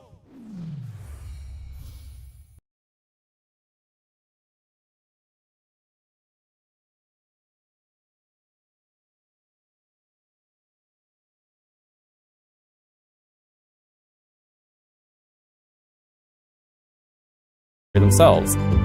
Chee'ilth is the newest superhero coming to Marvel Contest of Champions. She's different because she's a First Nations hero, and she's created by a team of First Nations people. The way that Chee'ilth gains her superpowers, there's this attack on her small town, there's a nuclear reactor that goes down, and it sort of creates this big wave of gamma mutates. Think Hulk, Abomination, those sort of monstrosities. And they start rampaging through the town, they start hurting people, and so Chee'ilth goes to rescue her abusive father from these gamma mutates, and these two spirits are looking on, Brother Grizzly and Sister Eagle, and they decide to bestow their power on her because she shows the sort of courage and honor that they're looking for. Brother Grizzly is the warrior spirit, he's all about combat and sharing that combat knowledge, and Sister Eagle is the healer. She's known for drawing out sicknesses and curses, and so they kind of work as a pair to try and save the gamma mutates, effectively from themselves. The biggest thing about working with Marvel that surprised me was their excitement about the idea. They want this character to exist, they want diversity and inclusiveness to be a major focus for them. Let's get the cultural experts in, let's make sure we're doing this correctly, and let's make sure we knock it out of the park. I don't know if it'd be possible for me to be more proud of an artistic achievement. It's amazing. It's genuinely a bucket list sort of achievement, you know?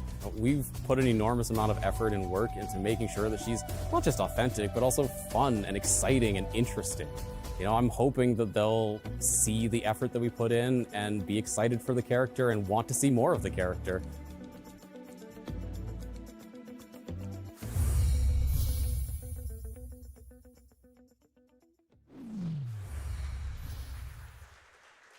What is going on, Summoners? I hope you are enjoying the Battlerealm Brawl! My name is Karate Mike. And I am DLL. Welcome, everybody. You might know me as the Deep Dive guy. You might know him as the Absorbing Man guy. Two very cool things, I think today I get to claim Photon. I think you can have it. Maybe we'll see some Kate as well. Who knows? Anyway, we have had some absolutely incredible matches so far. I hope you are enjoying watching at home. I've certainly been enjoying watching everybody go up so far. It has been absolutely fantastic. Huge shout out to FinTech, Darth Ghost, Andy, and Trappy for putting on an absolutely fantastic show for you guys today. We could not be happier to have everybody here. They're doing fantastic. You love to see it. The biggest tournament we've ever had, and we love to see it. Yeah. These matches have just been incredible. Like that Spidey Supreme into Nova finish. You probably heard Mike and I earlier. We were very loud. We were screaming a little bit. I texted FinTech immediately after. I said, "You're an absolute madman." The block bait from the special one at the end of the Spidey Supreme could not have been played better. So many fantastic matches today. Nova versus Korg at the same time as Silk versus Sassy. That was gorgeous. We were both screaming. Zemo versus Photon, Mantis versus Photon the Shooter. I was losing my mind in the back. That was on our bingo card for the day. It was. We knew it was going to happen, and it happened. So yeah, man, we're very, very excited to see who's coming up next. It looks like up next we have Zarafa versus Pepe. Mm-hmm. Yeah, I'm really looking forward to this one because we are going to, I'm going to spoil it a little bit. We're going to see a rank 2 Joe fix it. Oh, yes, we are. And I am excited. Big gun. Big Hulk, bigger gun. And you know what they say about big guns? Lots of block penetration, especially with Invade. So, I'm very excited to see how Joe Fixit is used. I think he's going to be an absolute menace on defense. And let me tell you something. Joe Fixit on offense, pretty underrated. Very, very underrated. Absolutely. Yeah. Yeah, we're also going to see some, maybe some Red Skull. There were glimpses of him earlier, but we have another one. And we also have a SIG'd up Danny Moonstar. Yes, we do. SIG 200. I believe it's a rank 2 Danny Moonstar as well. I think so. Or is it rank 1? I think it might be rank 1. It is. My notes are not great. You're right. I think it is a rank 1 Danny Moonstar with SIG 200. Now, that's a very interesting play to me. Danny has a fantastic SIG. First of all, she has top 5 prestige as well. So, in real life, in the real game, SIG 200, great choice. Now, the SIG ability comes into play in a couple of different ways. Just at SIG 1, you get the marked passive, under 10% health. That's fantastic for, you know, Hercules and other champions who have that indestructible mechanic. But at SIG 200, anytime one of her debuffs are cleansed or purified, she's going to inflict a matching passive with 100% chance to activate, right? So that's going to be really huge against those skill shruggers. But not only that, what else? Yeah, the ebb and flow intercept protection. We saw that come up. That protection can absolutely swing a match if it comes back and purifies things at the wrong time, or for Danny, the right time. Yes. That's going to be fun. All right, we're getting a little ping right here that we're about to jump into the match. Let's shoot it over to Jackson. Take us away. All right, everybody, Summoners, how you feeling? Fantastic. We are halfway through this show. We are diving into our third quarter final match. 3 quarters, math is tough. On my left, your right, please make some noise for Zarafa. Yeah. And on my right, your left, please put your hands together and welcome Pepe. Fantastic. Good luck to you both. We're going to throw things back to the booth to get this match started. All right, I'm very excited to see what we have going on here, man. I'm very excited for this match. So I talked to these competitors before the match, and I asked Pepe, who is your favorite champion to use? And he said to me, Magic. And I said, I really hope you don't have a 5-star Magic in your deck for this competition. At the same time, Zarafa told me that his favorite champion to use is Null, and his favorite Battlegrounds meta is any meta that Null is good. So, this is going to be exciting. It looks like we're doing some bans. We have Pepe's screen here. It looks like he watched Fintech demolish that Nova with Spice Dream, because up first, he is getting banned. So we have 14 seconds left to see who else he picks. That kill monster is looking pretty scary, but there's the Joe Fixit! He's gone! He doesn't even get a chance! We have Juggernaut, Sakura, and Sunspot on the other side. My disappointment is I want to watch it. Free Joe. All right, we have Hulkling coming up first for Zarafa. We might get to see some Hood today. He was a pretty consistent banner. And it's understandable. He is very strong.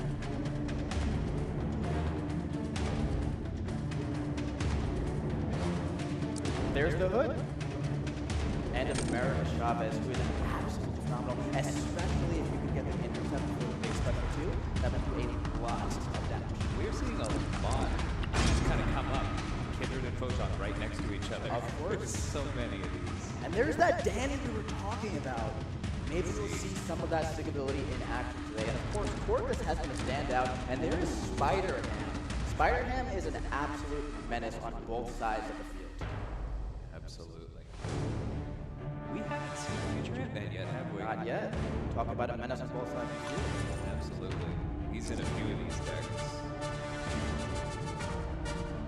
There's Absorber Man. We haven't seen him too much today yet. Did we have a switch? We have Stealth Spidey and Valkyrie. All right.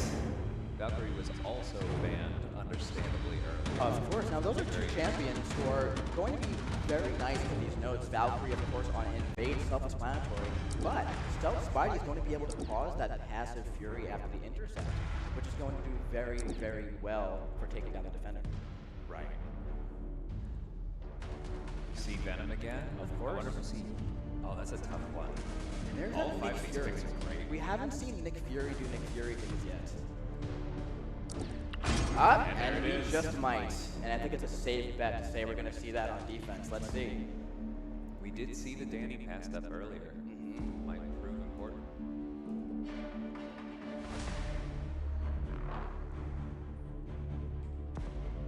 We haven't really seen Quicksilver either. Especially on Epic. That's very annoying. We've all died to Quicksilver once or twice. Out of nowhere, we're getting hit with a 15,000 hit combo. That's special too with Invade. Oh my god. It's lights out. All right, we're getting started here today. It looks like Zarafa is placing defense first, and what a surprise, we have Photon once again on D.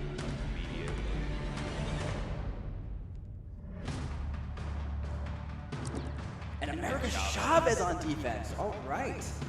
Very interesting. Of course, she's a phenomenal defender, but she is just such a potent attacker as well. But that special 2 into the block on the Invade, that might be very potent. Valkyrie makes a lot of sense.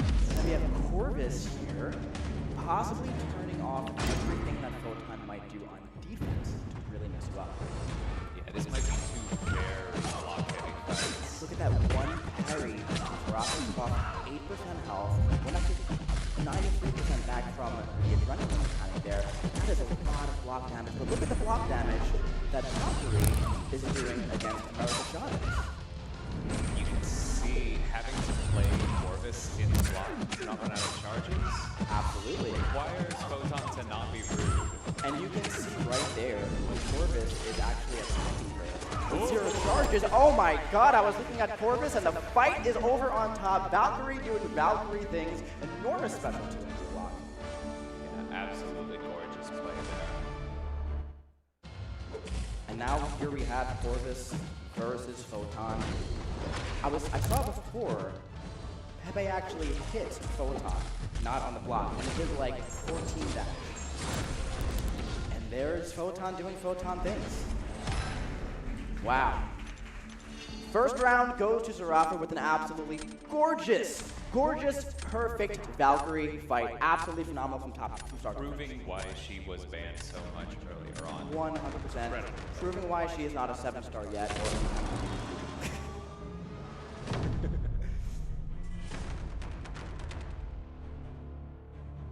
I hope we get to see that pig. Come on. Not on defense. There's a Kindred. Kindred on D. I wonder if we might see Stealthy. Or maybe a redo of that Venom fight. Well, I think we're seeing the pig actually. Pig versus Kindred.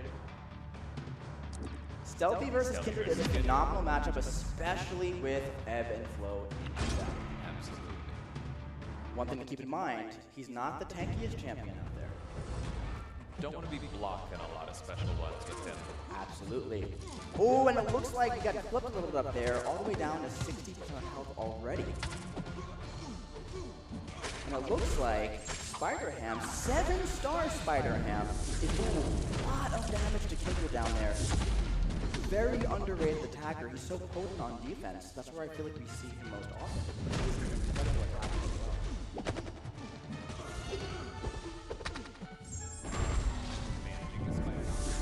Absolutely fantastic play.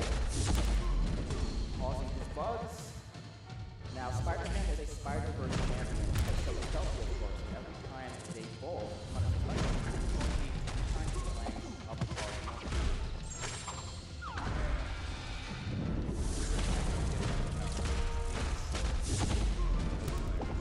Absolutely, but also at the same time, ooh, and Spider-Man is down there at a full yellow bar, less on as well. Here comes the special 2, but here comes the root. And he's going for the striker, fantastic play. Dashing back. We're seeing that DJ resistance coming in the line. Just breathe on him a little bit, breathe on him a little bit. There you go. Nope, never mind. There you go. Okay. There comes that protection.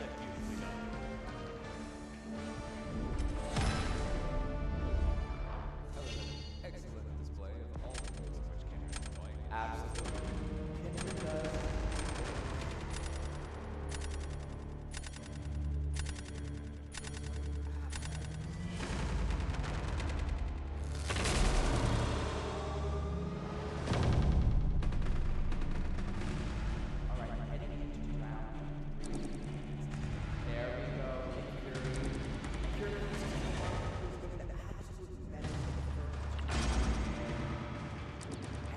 seeing again.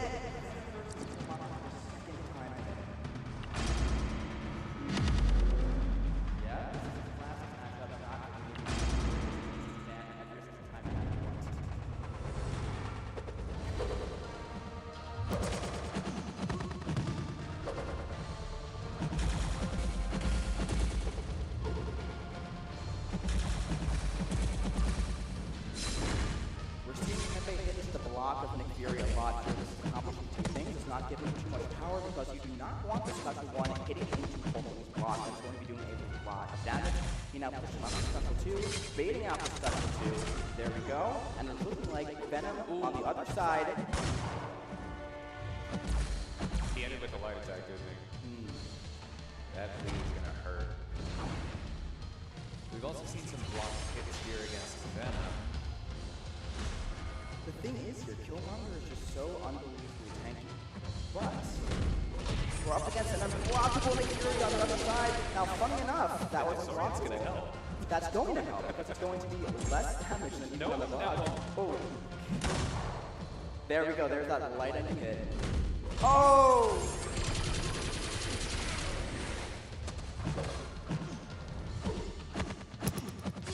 Adrenaline helping. There we go. Special 2 into block. That's going to kill the first part of Nick Fury. But one thing about Nick Fury is he has 2 health bars. This is not over yet. This is going to be very close here. See a really solid special 2 Venom there. And that Killmonger is bleeding. Oh, wow. Wow, wow, wow. Beautifully done.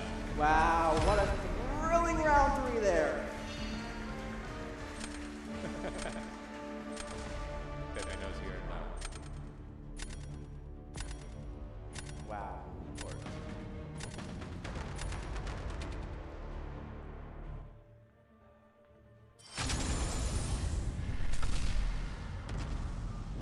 Wow, what a fantastic final round there. The first match goes to Zarafa after 3 thrilling matches. We saw a lot of fantastic matches there. Yeah, I think we can call it. Nick Fury is indeed a good defender. Yeah, I think he might be okay at DLL. I think he might be alright. Maybe you can make a Nick Fury counter next. What do you think? Maybe.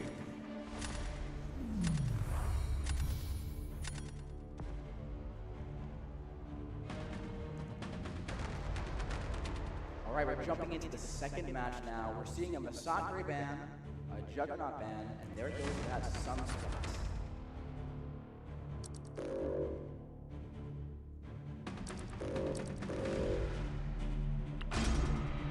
Pepe's banning Big Sassy, Big Mango, and Spidey's Interesting.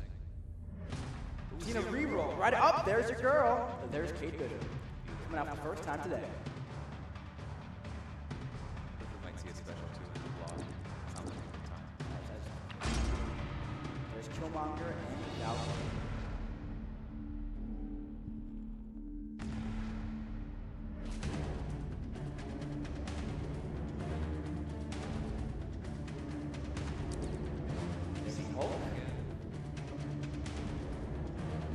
Incredible attacker, but these nodes are slowing him down a bit.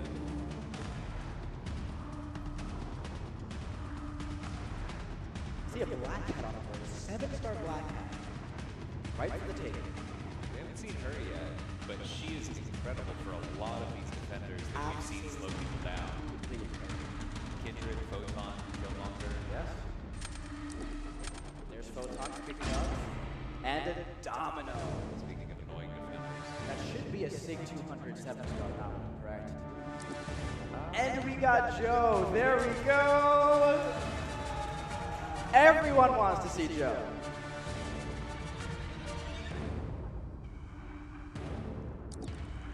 There's that Nick Fury and Black Cat. I want to see Black Cat. I want to see Yondu. Yondu is a very interesting play for this meta. That special 2 into block would be lethal. We saw a great Guardian versus Killmonger fight before. That was very impressive to see. Guardian is also a solid counter for Photon. That extra block proficiency. Oh yeah. And there's Nick Fury that you just can't pass up on 2 health bars. And to Danny. Oh! The What a clutch city late of game. Danny paid off. Korg on D. Next to Domino. Now we do have that Guardian there, of course. Easy choice. Now, fun fact, I do see that Hulk there. Hulk is a surprisingly very efficient Domino counter. Of course he is.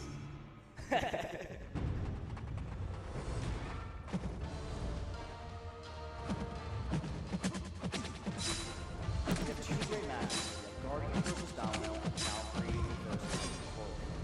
Right. Valkyrie, of course, turning off all of the unstoppable, which is the main reason to not get into Quark's block. Absolutely. And of course, Valkyrie is not going to take storms from Korg unless he does actually hit it. There's a special two into the block though. Korg is now down below 50. But on the other side of the screen, Guardian has a few charges building up that special two. So this could be a lot closer than it looks. There's the sorry, it's not the protection, so he's going to have to get another intercept. Oh! Got whipped there. Domino gets one instead. Domino doing Domino things. Yeah, you kind of had to throw the special two there. Yeah. Otherwise you go red. And that's a prime example of how things can just go south so quickly in fighting against Domino, even with a fantastic counter like Guardian.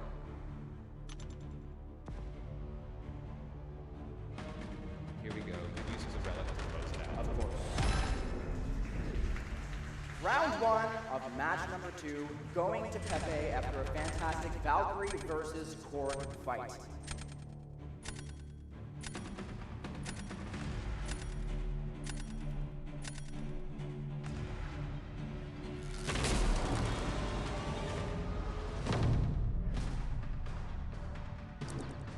And again, we're seeing Killmonger on D. I feel like we have this Fury here. Is it going to be Danny versus Fury? Of course it is. Of course it is. And again, we're seeing Venom versus Killmonger for the 3rd time on the day. Nope. That Danny has block proficiency as her stat focus.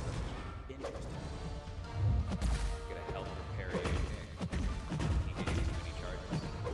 Now, one thing about Danny versus Fury, fantastic matchup, and you have to line up for a time to charges, because if they get too high, you're not going to be able to miss. The extra block proficiency seems like it's playing so far. Yeah. Play twice. Especially because against the Fury, if his tactical charges are too high, the way to remove them is to have them. And there's the miss giving the intercept because it will counter that. Striker into special 2, you don't want to deal with that special 1. But here comes the third try. One more intercept. You have capacity for it. Ooh. And on the other side of the screen, Killmonger is doing... twice. Okay. That Killmonger special 1 is tricky, and There's the the counter charge. But a special 2 from Venom might end it. Oh! Reaver coming Wow! Wow. Okay, we're seeing a special 3 from Danny. Very often. Very cool animation. Pepe just has to stay alive here. Whoa! Yep, and this should finish it. Yeah, beautifully done. There we go. Excellent use of the striker to buy time. And it looks like we were talking about it before. It looks like those SIGs that he puts into Danny, even at rank 1 as a 7-star, Yep. they paid off. That was a very smart play.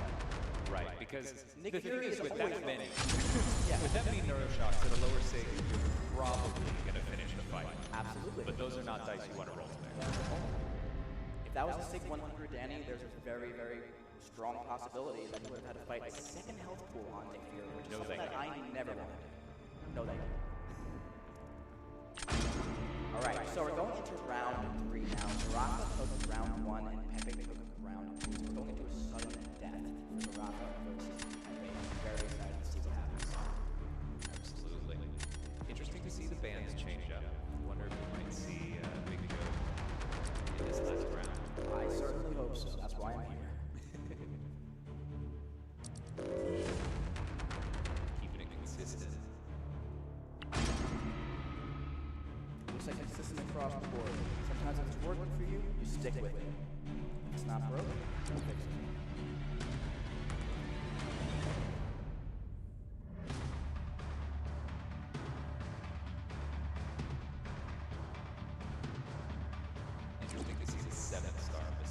this time. We saw the 6-star cause some problems earlier. Yes, we did. Of course, always a great pick. Always. We have 5 great champs here as well. A couple of 2-way champions.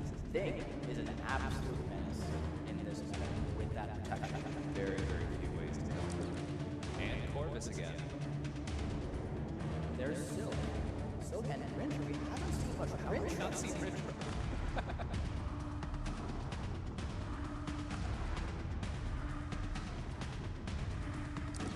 There he is. There's that beautiful guy. I promise not to do one. Korg and Guardian. Danny, Valkyrie. Also delicious as well. You don't really want to do 25. Titania. Titania has been banned like crazy today. We haven't seen her do much.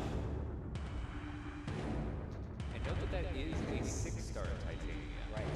So really buying into trying to double debuffs, get those extra furies. She actually will punch up better than most. And we see a late Havoc. I was thinking about that earlier because normally players of this caliber don't have much trouble playing around Havoc as long as they can just block to bait out heavies. Just bait block the heavy attack. Yeah, what could go wrong? What could possibly go wrong? That's gonna be fun. I wonder if we'll see. Haven't seen much. I wonder if we see a reroll here if that happens. Okay. Hard to fault the core. You have a great option right there. You don't know where you're going to get if you roll. Sometimes you take the guaranteed value of what you see in front of you. Immediate thing. Of course. Now there are 2 options over here for Valkyrie and you have Stealth Spidey. We're seeing Guardian versus Domino once more. Looking like Zerafa wants another shot at that one. Here comes some stealthy gameplay against Thing. Pepe's going to want to put on the web foam free fight, so we have the slow debuff. There it is. Let's see how this Guardian versus Domino goes. This time, We have Thing with the rare double protection. Domino is lucky up top. Watch out for that fade. He chanced it. I respect it. Now is Stealthy going to go for the Fury here? Definitely a risk because of the protection, of course. And it looks like we just got the slow debuff back on.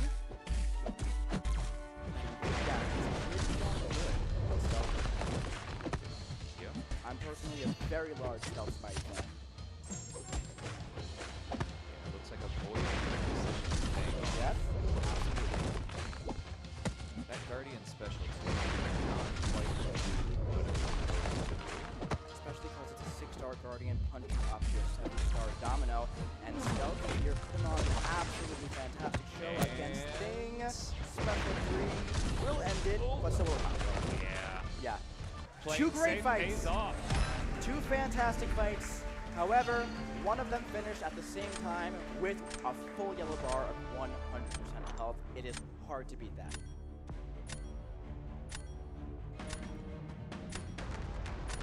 All the way to the last fight here.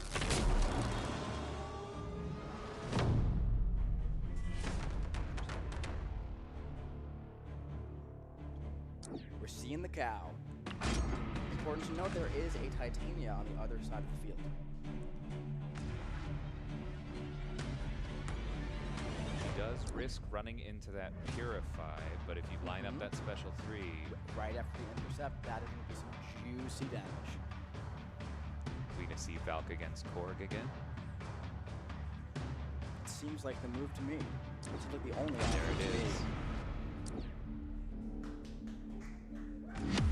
All right, These are two very potentially fast fights that can also go wrong very quickly. Very well handled. Starting out with the haymaker right away for the heavy attack. Most of the risk in this Korg fight is in the initial setup. And now that we are at 11... Also very important to note, We have Zarafa with Titania up top with all of those Furies, and those Furies were making her hit into the block for Invade a lot harder than I expected. Yeah. Oh. That's alright, special 2 right into the Haymakers. Got the nice decks up front. Gotta watch out for the Unstoppable at 10 super charges. We're seeing Valkyrie. Go for that special 2, that's gonna end it. Going. Beautiful. Absolutely gorgeous fight from Pepe, Valkyrie versus Korg. The first fight he did was fantastic, but this one was much better. The first fight, he did hit into Korg's rock charges and took some burst damage from his medium attack. This time he finished with 2 damage. And here comes the special 3 from Titania. We're about to see some big damage as long as Brinker cooperates here. Gotta go for one more heavy attack, and that's gonna hit. 2 fantastic fights. Beautifully done. 2 fantastic full yellow bar matches to end off round 3 of Zarafa versus Pepe. A fantastic showing from both competitors. Absolutely. Zarafa. Also, buddy, we appreciate it. Make some noise for Zarafa here. Thank you, buddy. And of course, make some just roaring thunder for Pepe! Congratulations. How you feeling after that win? I'm feeling great. Every time I've seen you, you've had this big grin on your face. You have this really positive demeanor that's just absolutely infectious. I know you were talking to one of our colleagues before and said that you felt like you're representing all of Latin America. How does that make you feel? Does that add pressure, or does that kind of give you some more motivation? A lot of motivation and pressure at the same time. A little bit of everything, which is great. So you have another semifinal matchup tomorrow. We're going to send you away. You're going to come to the studio for the Players Summit. What's your gameplay? Are you going to try and relax? Are you going to do the opposite of that? Well, how are you feeling? What are you thinking? What's going through your head right now? I think I'm going to practice for a couple hours and then just head out because just to chill, you know? Yeah, head out and chill. We got it, Pepe. Well, thank you very much. Congratulations. We'll see you in the semis, buddy. Give it up for him. All right, an incredible match. Each of these has been so exciting, and I've been stood at the back asking my colleagues about all the things I don't understand about this game. It is immense, it is deep, it is detailed. I've been studying for a year and a half, and I will fail this exam still. Before we dive into our final matchup, we have something for you that you have never seen before, something Chee'ilth related. Again, a character that we are very proud of. The team here, both on the game side, the marketing side, everyone all the way through understands the importance of representation, and we are so excited to bring another First Nations character to our game. So we have for you all now, for the first time, Chee'ilth's Deep Dive. Get those nitty-gritty details. What is going on, Summoners? We're back here today with another Champion Deep Dive. Today, we're talking about Chee'ilth. So sit back and relax, because it's time to get into it.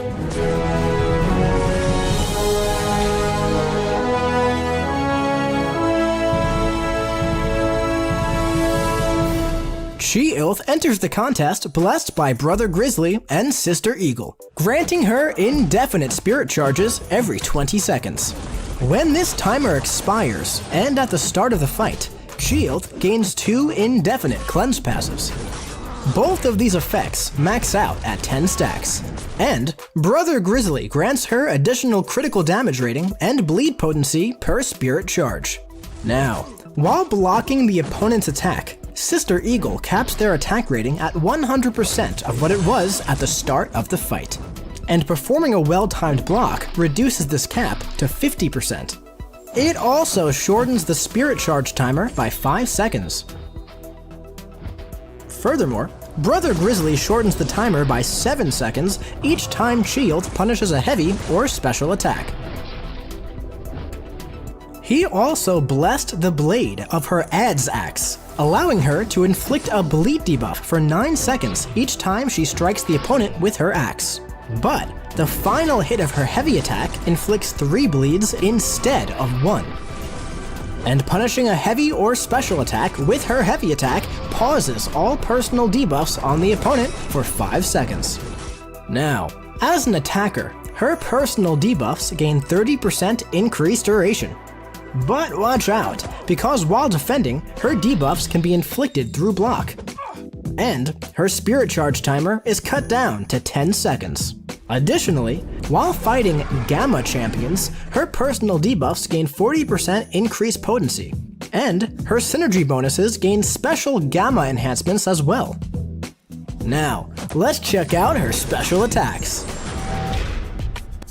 On activation of the Special 1, she gains a Grizzly's Grit passive for 16 seconds. While this is active, all of her attacks gain a 50% chance to inflict a bleed debuff. Also, this effect counts as a Grit passive, which makes unstoppable opponents react to hits as though they weren't. With the Special 2, the final hit inflicts a non-stacking Eagle's Tranquilize debuff for 12 seconds. This counts as a 50% potency Tranquilize, and while it's active, she can't miss. This debuff is paused for 3 seconds each time a debuff or miss is prevented.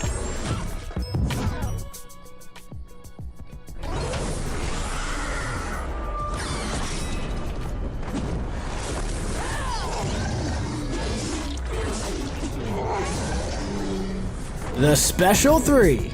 At the end of this attack, she gains an indefinite 35% potency Vicious passive, as well as a 15-second regen buff, healing 50% of the health lost in that fight, or 30% of her missing health, whichever is greater. But this attack can only be used once per fight. Now, let's check out her signature ability. When awakened, Brother Grizzly extends his wisdom, granting a precision passive each time the opponent is immune to a bleed effect, increasing her critical rating by up to 30% for 10 seconds. And while she has at least one of these passives, she can land critical hits through the opponent's block. Additionally, Sister Eagle provides new assistance, instantly healing up to 90% of all damage dealt to Chee'ilth by physical damage effects. Now, let's see that wisdom in action in the champion rotation. To begin, parry the opponent to reduce the timer on your spirit charges.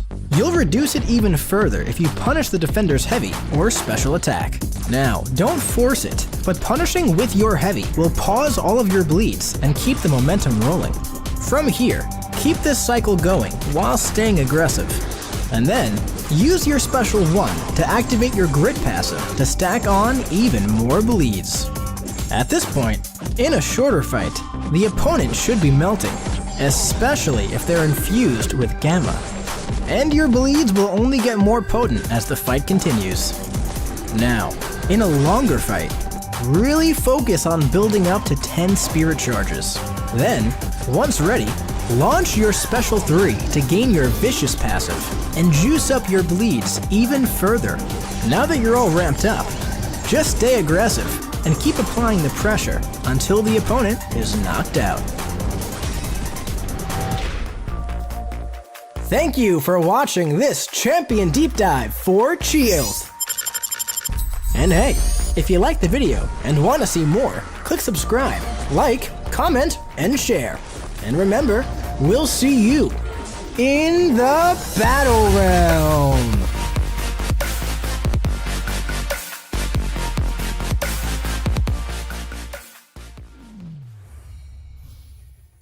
Now, DLL, I don't know about you, but I'm just getting the feeling that the guy who made that video is just exceptionally handsome. I think that checks out. Yeah, who knows? So, Chee'ilth is coming to the contest next month, and I am personally very excited. She is a fantastic champion with arguably the best animations in the entire game. Definitely in contention. The Spirit Bear and the Eagle are just so cool. The Spirit Bear. I Oh love my that we can God. say that. I am so excited for those animations. Also, not for nothing, she's a pretty darn solid champion as well very on good. both sides of the field. Those cleanse passes, those things are going to be kind of annoying when you want to parry her and you can't. And I've heard that when you crit through block as a defender, it's kind of annoying. It's a little bit annoying. So I'm excited for you guys to see Chee'ilth, but I'm also excited for you guys to see Nagase versus Legacy.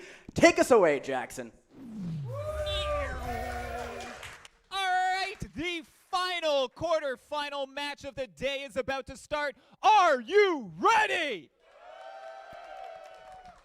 Awesome. Keep that energy high. It's getting quiet in here. I know you have seats. If you feel like you need to stand up because it's just nail-biting, edge-of-your-seat action, you are welcome to. Be respectful of the people around you, sure, but like, if you want to get like a little rowdy, we're not going to be too upset about that.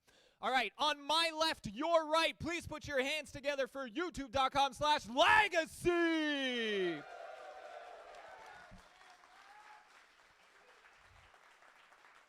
And on my right, your left, an absolute sweetheart. Please put your hands together for Mana Nagase! Good luck to you both, and we will throw things back to Karate Mike and Daddy Longlegs. I've been waiting all day to hear Jackson say that. It was on the bingo card. It was. All right, we have a very exciting final match for you guys today. We have Nagase versus Legacy, two players I am very familiar with. I've been good friends with Legacy for many years now. I've been buddies with Nagase as well. I know a lot about both of these players. I know who they like to use. I know what metas they enjoy. I know who they don't like to fight. I know some things about their personal life, but that's going to stay with me. It's going to be a really fantastic matchup today. Absolutely. I'm really looking forward to some of these rank ups. We talked about how the players have a certain number of sig stones to spread around, and Legacy in particular decided to put some of his into Null, the only player who chose to do that. On the other side of the field, we're going to see a very large Atuma. Yes, we are. One of the biggest ones we've ever seen. SIG 200, 7-star, rank 2. Now, do you want to talk a little bit about why Legacy might want to put those SIGs into Null? So I think the big thing with Null is just going to be inequity, really. Absolutely. The mastery, for those of you who don't know, who can reduce the opponent's modified attack rating, so after all the Furies and everything, by up to 36%, effectively giving him 50% more health. Is that a lot? It matters, I've heard. I think it might. So, Null, of course, can be a very sneaky defender. That special 2 plops 10 armor breaks on you on activation. So if you block that, good luck. The special 1, good luck dexing it. It hurts. It hurts, especially with Invade, right? Null is a very punching defender, and also he is quite a fantastic attacker. Maybe not so much in this meta because he really wants those Purify would hurt. Right. So at the beginning, those 6 stones in Null, it's not going to matter at all. He's essentially going to be an unduped Null, which is fine. But he's going to ramp up a little bit, and then all the ramp is going to go away. As soon as Ebb and Flow intercept, the protection comes back, the debuffs will be purified. I think it's quite clear that Null is going to be on defense today at some point, unless he's banned. Absolutely. Another thing I'm looking forward to is that there is a Namor in one of these decks. Is there? I did not know that. And we have been seeing a lot of Killmonger on defense. Yes, we have. I would love to see a good Namor fight. Oh, that would be fantastic. Namor is one of those champions who has really aged like fine wine as time goes on. We might be a little biased. We both have rank 5s, don't we? We do, and I recommend it. It's pretty fun. He is a fun one. So this is going to be a great matchup, and I'm very excited to see it. Absolutely. Sounds good. So one more thing. I talked to both of these guys before the match today, and I asked Nagase, who is your favorite champion? I said, give me 5 champions who you love to play more than anybody else. He told me Moleman, Moleman, Moleman, Moleman, and Moleman. I see why you get along. Right.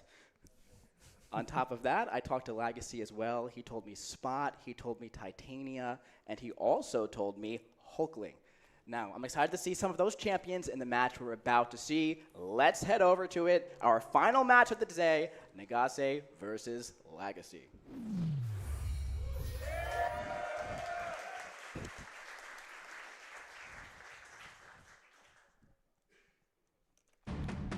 All right, we have Legacy screen up top. I also asked Legacy, what is your ban strategy?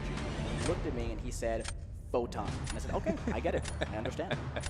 So we have Silk, and there is that Atuma being banned. I completely understand. That is And there's the big Null. Atuma. And Noah's gone too. Very interesting. We have two of those very interesting, specific defenders that we haven't seen today, and we still might see them today. We have Korg, Fury, Punisher, Torch, and Sparky available. And it looks like Korg is coming back on the board. Along with It's Fury. interesting to see Torch in a day today because it's difficult to ramp him without blocking, right? That's very true. But on the other hand, it's still Torch. It is still Torch. I wonder if we'll see some more of that. There's that Namor. Can't fault Domino and Hope, though. We've seen some great things by Mantis today, and also Nova on both sides. Absolutely. Incredible dual threat. Who else is it going to be? We have Ghost there, which is very interesting, especially on F12 Intercept. Right. Some of the easiest intercepts in the game. Right. Oh? Looks like Nova's not going to come to play. Oh, we had a There reroll. was a reroll. We have Korg and Corvus, two of the bright stars from today's meta. I imagine we're probably seeing that Juggernaut. Seems like a safe bet. Oh, nope. We have Well, Spidey Supreme came popping back. out, who's been a very interesting one. But we also have Corvus. We still have not seen future Ant-Man. Right. Those specials can be dangerous. Lethal. Now there is that Korg on the other side of the field. I was thinking Absorbing Man in Magma form is going to be very useful for that Korg. That is a tough fight to do in this particular meta. Especially when you can't block.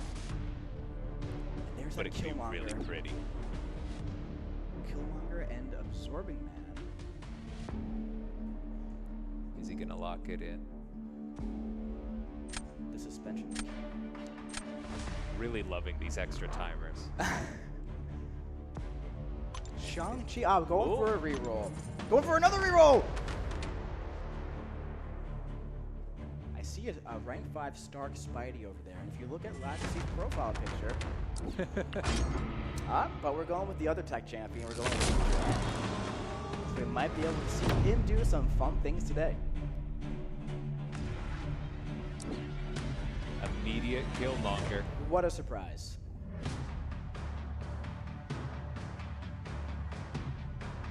Now Legacy does have a Corvus there, like Killmonger, although he will have to parry. Yes. Now we have Sunspot versus Potentially Fury. have to play around the counterpunch charges as well. Interesting that this is a 6-star Sunspot. It is. It's also interesting. Here comes Absorbing Man versus Killmonger. And here we go, folks. Make some noise for Legacy and Nagase! So right away, we're seeing the reverb from Killmonger coming into That play. was actually, he got tagged with physical resistance coming across. And fantastic play by Nagase on the bottom there. Getting clipped right now, but using the Incinerate damage as fuel for the perfect block. And we're seeing it again. Beautiful. Here comes a special one, special two. Oh, and the bleeds. Oh, and a parry. Oh, and a special one.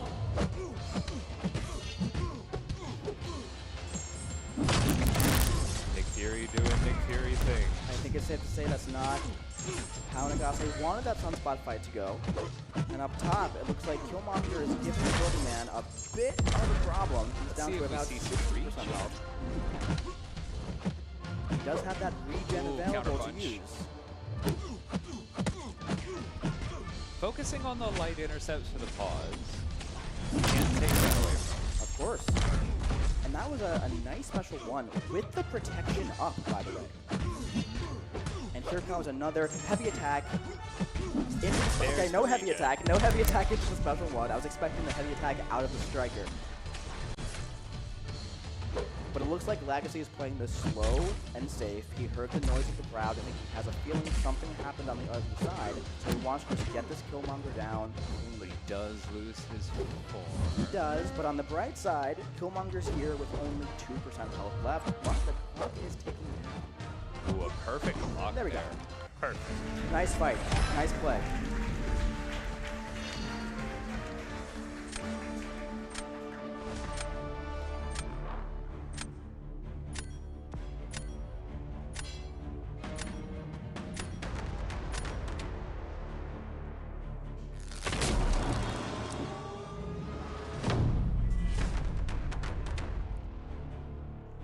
All right, it looks like we have a not Domino. We're going for Korg. Korg on defense. And Korg on defense again. Double Korg. It is double Korg time in round 1.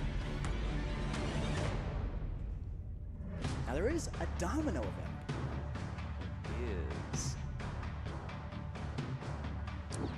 We're going with Future I was wondering Ant-Man. if that was what we were going to see. Future Ant-Man is one of the most versatile champions in the game. He also has an extremely good reach on his light Yes. attack 1, which could be very good for Korg. And that's special 2 with the Epic Flow Fury. Oh my god. Let's see what happens. We have Kitty Pryde versus Korg, which of course is just a phenomenal matchup. Getting clipped a little bit down there, that's alright.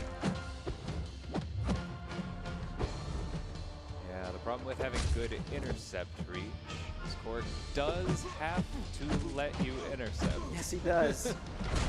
We're seeing that on both sides of the field here. And we're just seeing Korg do Korg things. Korg is at about 100% health on both sides. And let's say the attackers aren't as healthy as that. We're seeing Lots the of green special gauntlet weapons. there.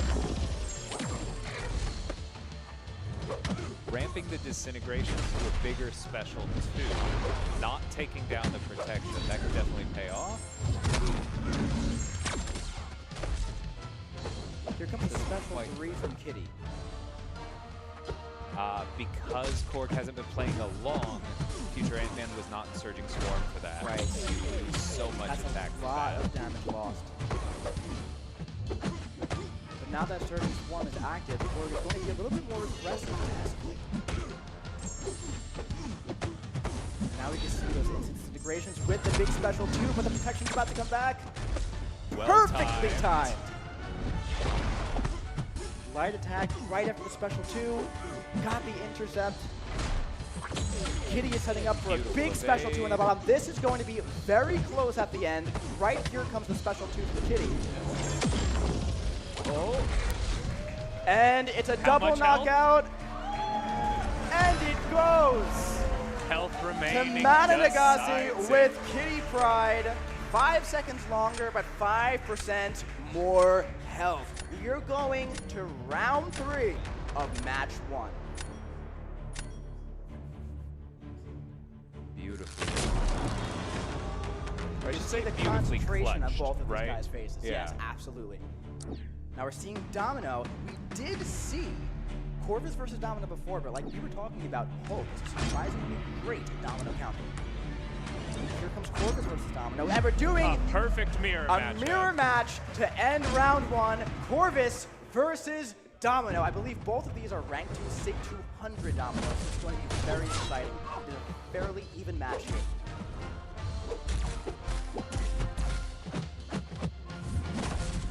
There's the intercept on the bottom, doing a lot of chunky damage on the block.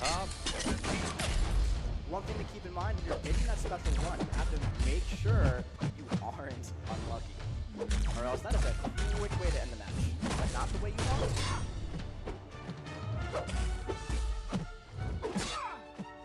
Two relatively clean fights happening here, and one thing that's very important to note is that Domino can evade Corvus, and if that happens, if he knocks her down, there is going to be a charge. That could be a very huge advantage. There's a striker into block. Good use of the special 1 over the special 2. 27K hit through the block from Corvus. Wow. And there we go.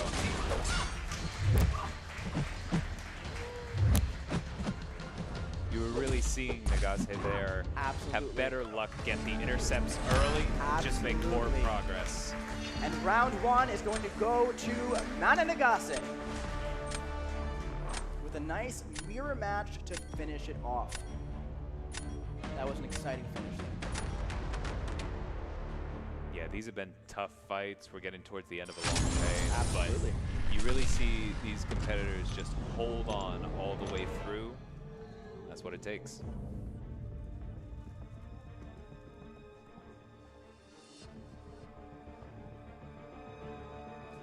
Wow. Now that was a thrilling round 1 of the final match today. What do you think? Absolutely. both of them are incredible under fire. Absolutely, but it looks like we're starting up the match, so let's start moving over to the match there. There we go.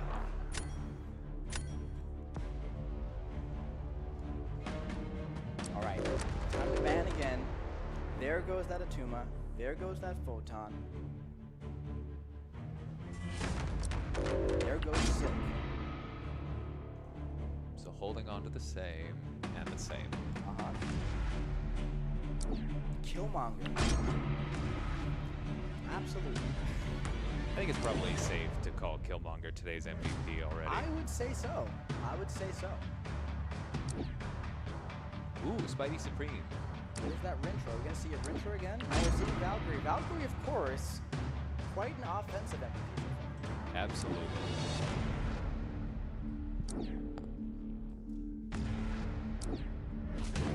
Ooh, your boy Zemo. Legacy with a very smart pick, of course.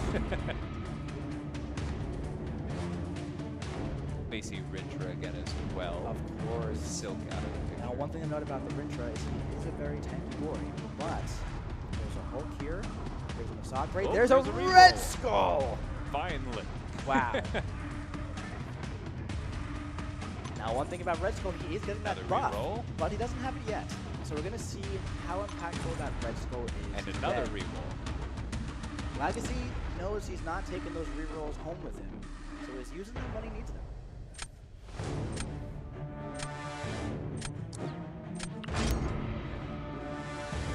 Going for the Ghost. I love it. Yeah, worth pointing out, as we've said, players have more rerolls than normal here. A lot of them probably aren't used to using them. Right. So Legacy adapting and going for what he wants. Absolutely. Great choice.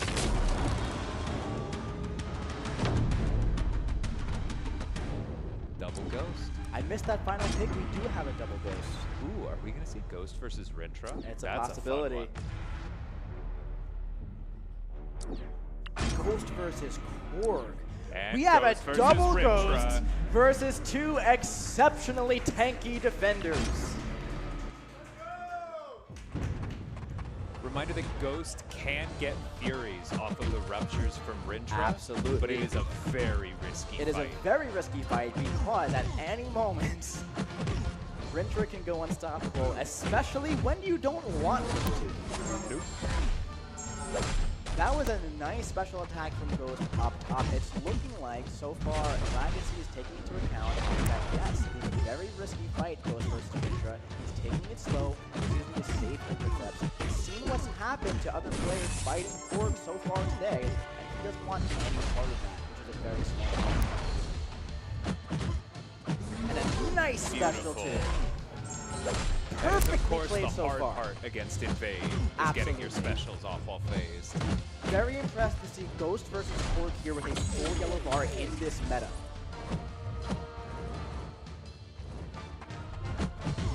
Weighing it out, waiting for the phase to come back to the same. Up, but and there we go. That was a rather large special two into block. However, it did come with a little combo after. Down on the bottom, Ghost is trying to dance with Rintra down there, but Rintra is not being the most cooperative. Sure that's what he's for. He is a rather selfish dance partner.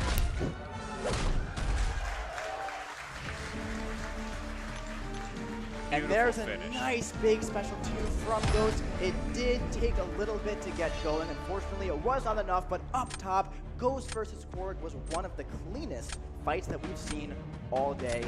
Not an easy fight in this meta without Wasp on her own. Absolutely. Very impressive stuff there. We have Pandaman Pete in the audience today, and I just know that he's proud.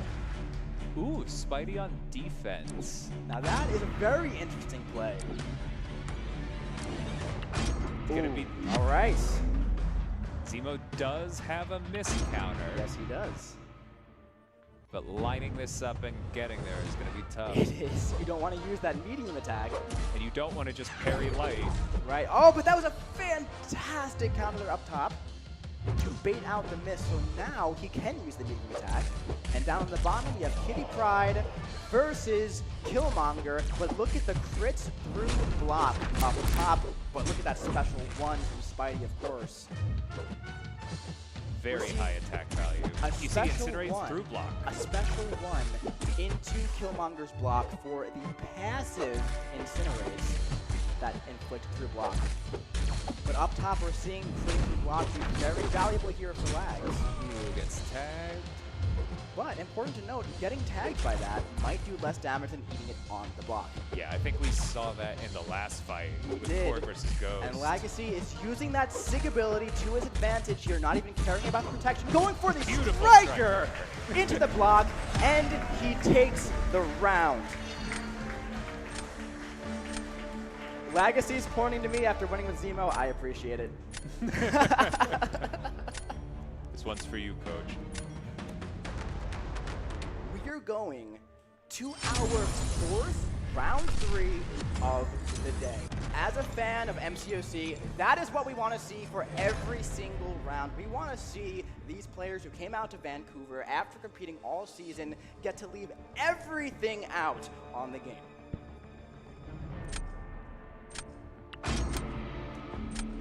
This is exciting. Yeah. This is our final match of the day. I'm sweating and I'm not even doing anything. I'm just sitting here, losing my mind, watching other people compete. I'm really glad we got to see some Rintra remind people that he is the defender he is. Absolutely. And it looks like the bans are staying the same, for Legacy at least. It looks like Nagase might be swapping something up. At least thinking about it. Nope, no sentiment, but you know what? There's a lot of time. Good to reevaluate. It's good to reevaluate. I have noticed that Nagase has been taking his time choosing his champs in the draft, choosing his defenders, choosing his attackers, choosing his bans. He's taking full advantage of all of the extra time that he has. Now we have a Masakre on Nagase's side, who has been a bright star today. Is that our first bishop? I think it is our first bishop. There's that domino again. I suppose we'll see if Lex is able to draft a counter to her with this extra time. Right. Another Zemo. And Korg. Korg is just not going away today.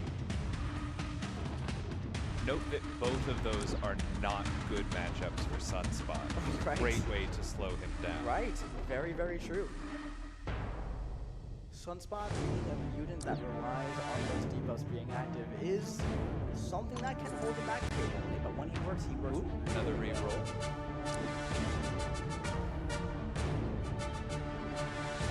There isn't any more there. There's a Korg on the other side of the I'm field. wondering, He does have Kitty. is he going to hedge against Killmonger?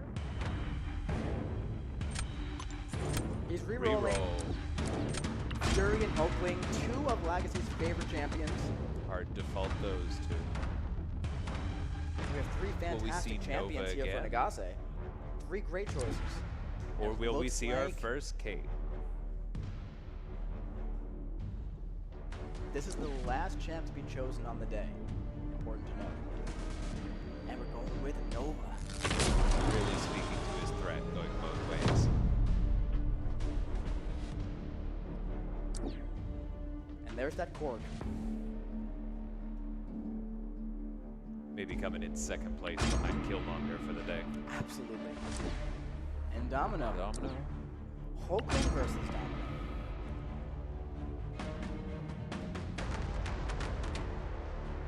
Can go really well or really poorly. Now we have Masakre versus Korg. Now this could be a bit of a tricky matchup, but if it's lined up properly, it can be very lethal. Now one thing about Masakre is he has a very, very long reach on his light attack, so watch out for the light intercept that he got from the bottom here. There you go. As you can see, he's tagging him right on the nose. But one thing to note, when you're hitting Korg's block, unlike Valkyrie, Masakre does not counter that. Stop him. But I will say, Nagase timed that perfectly, knowing that Korg is more aggressive when unstoppable. And that was one of the most beautiful plays we've seen of the day. Special 2 into block while Korg was unstoppable, but it didn't matter because Masakre misses after his special 2 for 1 second. Gorgeous use. And And there's a special 2 on Domino. And it's looking like we might have a rather close matchup here. And there was nothing Legacy could do there. If he got hit, it could have been very lethal, but blocking it was his only option. This is going to be very close. I think it's MCOC, right? Yeah, especially with this extra time. Very MCOC took the round. Talk about making the best of a bad situation on both sides of the field. Absolutely. 2 very doable matchups, but at the end of the day, that is not the matchup that you're going to assign in War or take into a quest, and they both did it very, very well. No, both of these players are doing a great job with unideal matchups throughout this. Absolutely.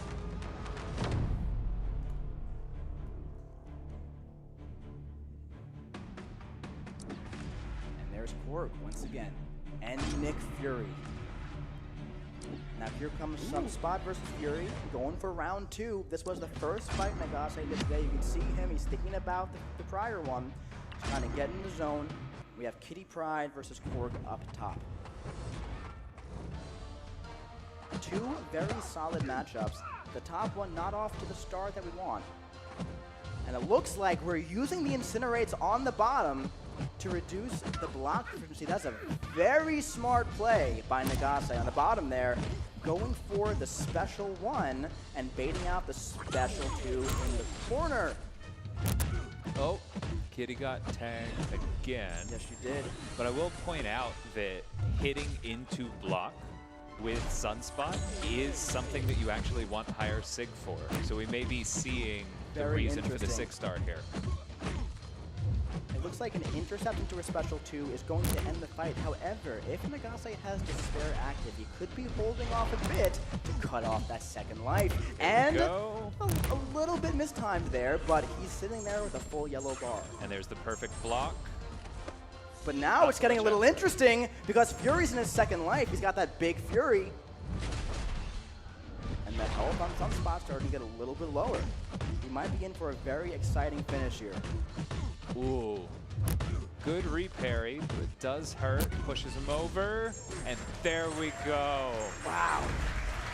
Wow, wow, wow, what wow, a finish. Wow.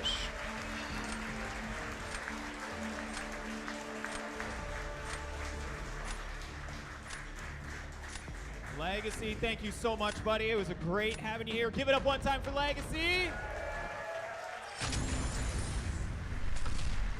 I love it. I love the sportsmanship. Now, please give it up for the final winner of your quarterfinals, Mana Nagase! Let's keep it simple. How you feeling right now? I'm surprised that I won that. Ooh, surprise. Okay, well, I mean, like I said, all of our top 8 players, all fierce competitors. How are you feeling about tomorrow's matchup? Again, what is your strategy going to be to come in strong tomorrow? I gotta relax for a bit, okay? I'm still super nervous, so I gotta calm down and then just see what happens next. Gonna practice for sure, but I don't know, man. I just don't know. And that's okay. You'll figure it out before we get there. We also had a conversation with J Nick in the back, who says he was in your alliance last season and that they were all in a group chat cheering you on. How does it feel to know that the myth, the legend, the soon-to-be father, J Nick, is in your corner? Well, I appreciate it so much, man. Like, all the support has been insane, so I really just love all you. So, yeah. I told you he was a sweetheart. Congratulations, Mana Nagase. We'll see you tomorrow, buddy. I told you he was a sweetheart.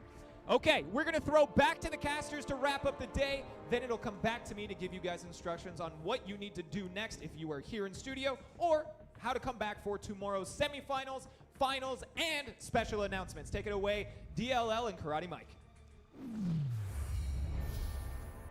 Oh my God. Like we said, that was a lot of unideal matchups played all the way through, like you said, leaving nothing on the field. It was exceptionally impressive seeing what people did today. It was incredibly impressive. Also, one thing I really want to point out, it seems so poetic that Nagase ended up winning the final match of the day when his first match of the day was the same, and to be quite frank, it did not go well. The second That's the time, kind of redemption you want to see. it went about as well as you could want it to go. So a fantastic turnaround from Nagase, clearing his head, saying, you know what, I've done this match before, I know what I have to do to win, getting into the fight, making it happen, and he walked away with the W.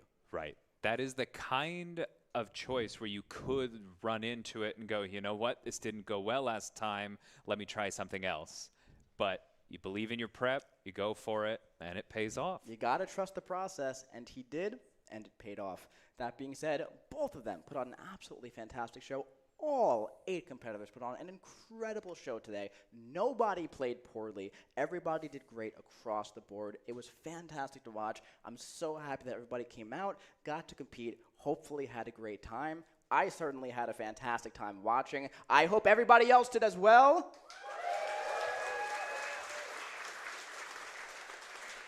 And it was an absolute joy. Anything else, DLL?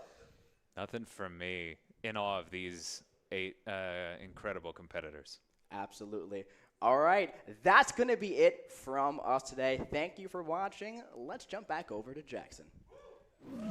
All right, everybody, a massive thank you from myself and the entire team, game team, broadcast team, and our partners here at the gaming studio. Thank you all so much for being here, for tuning in live, for being here in the studio. Give yourselves a round of applause.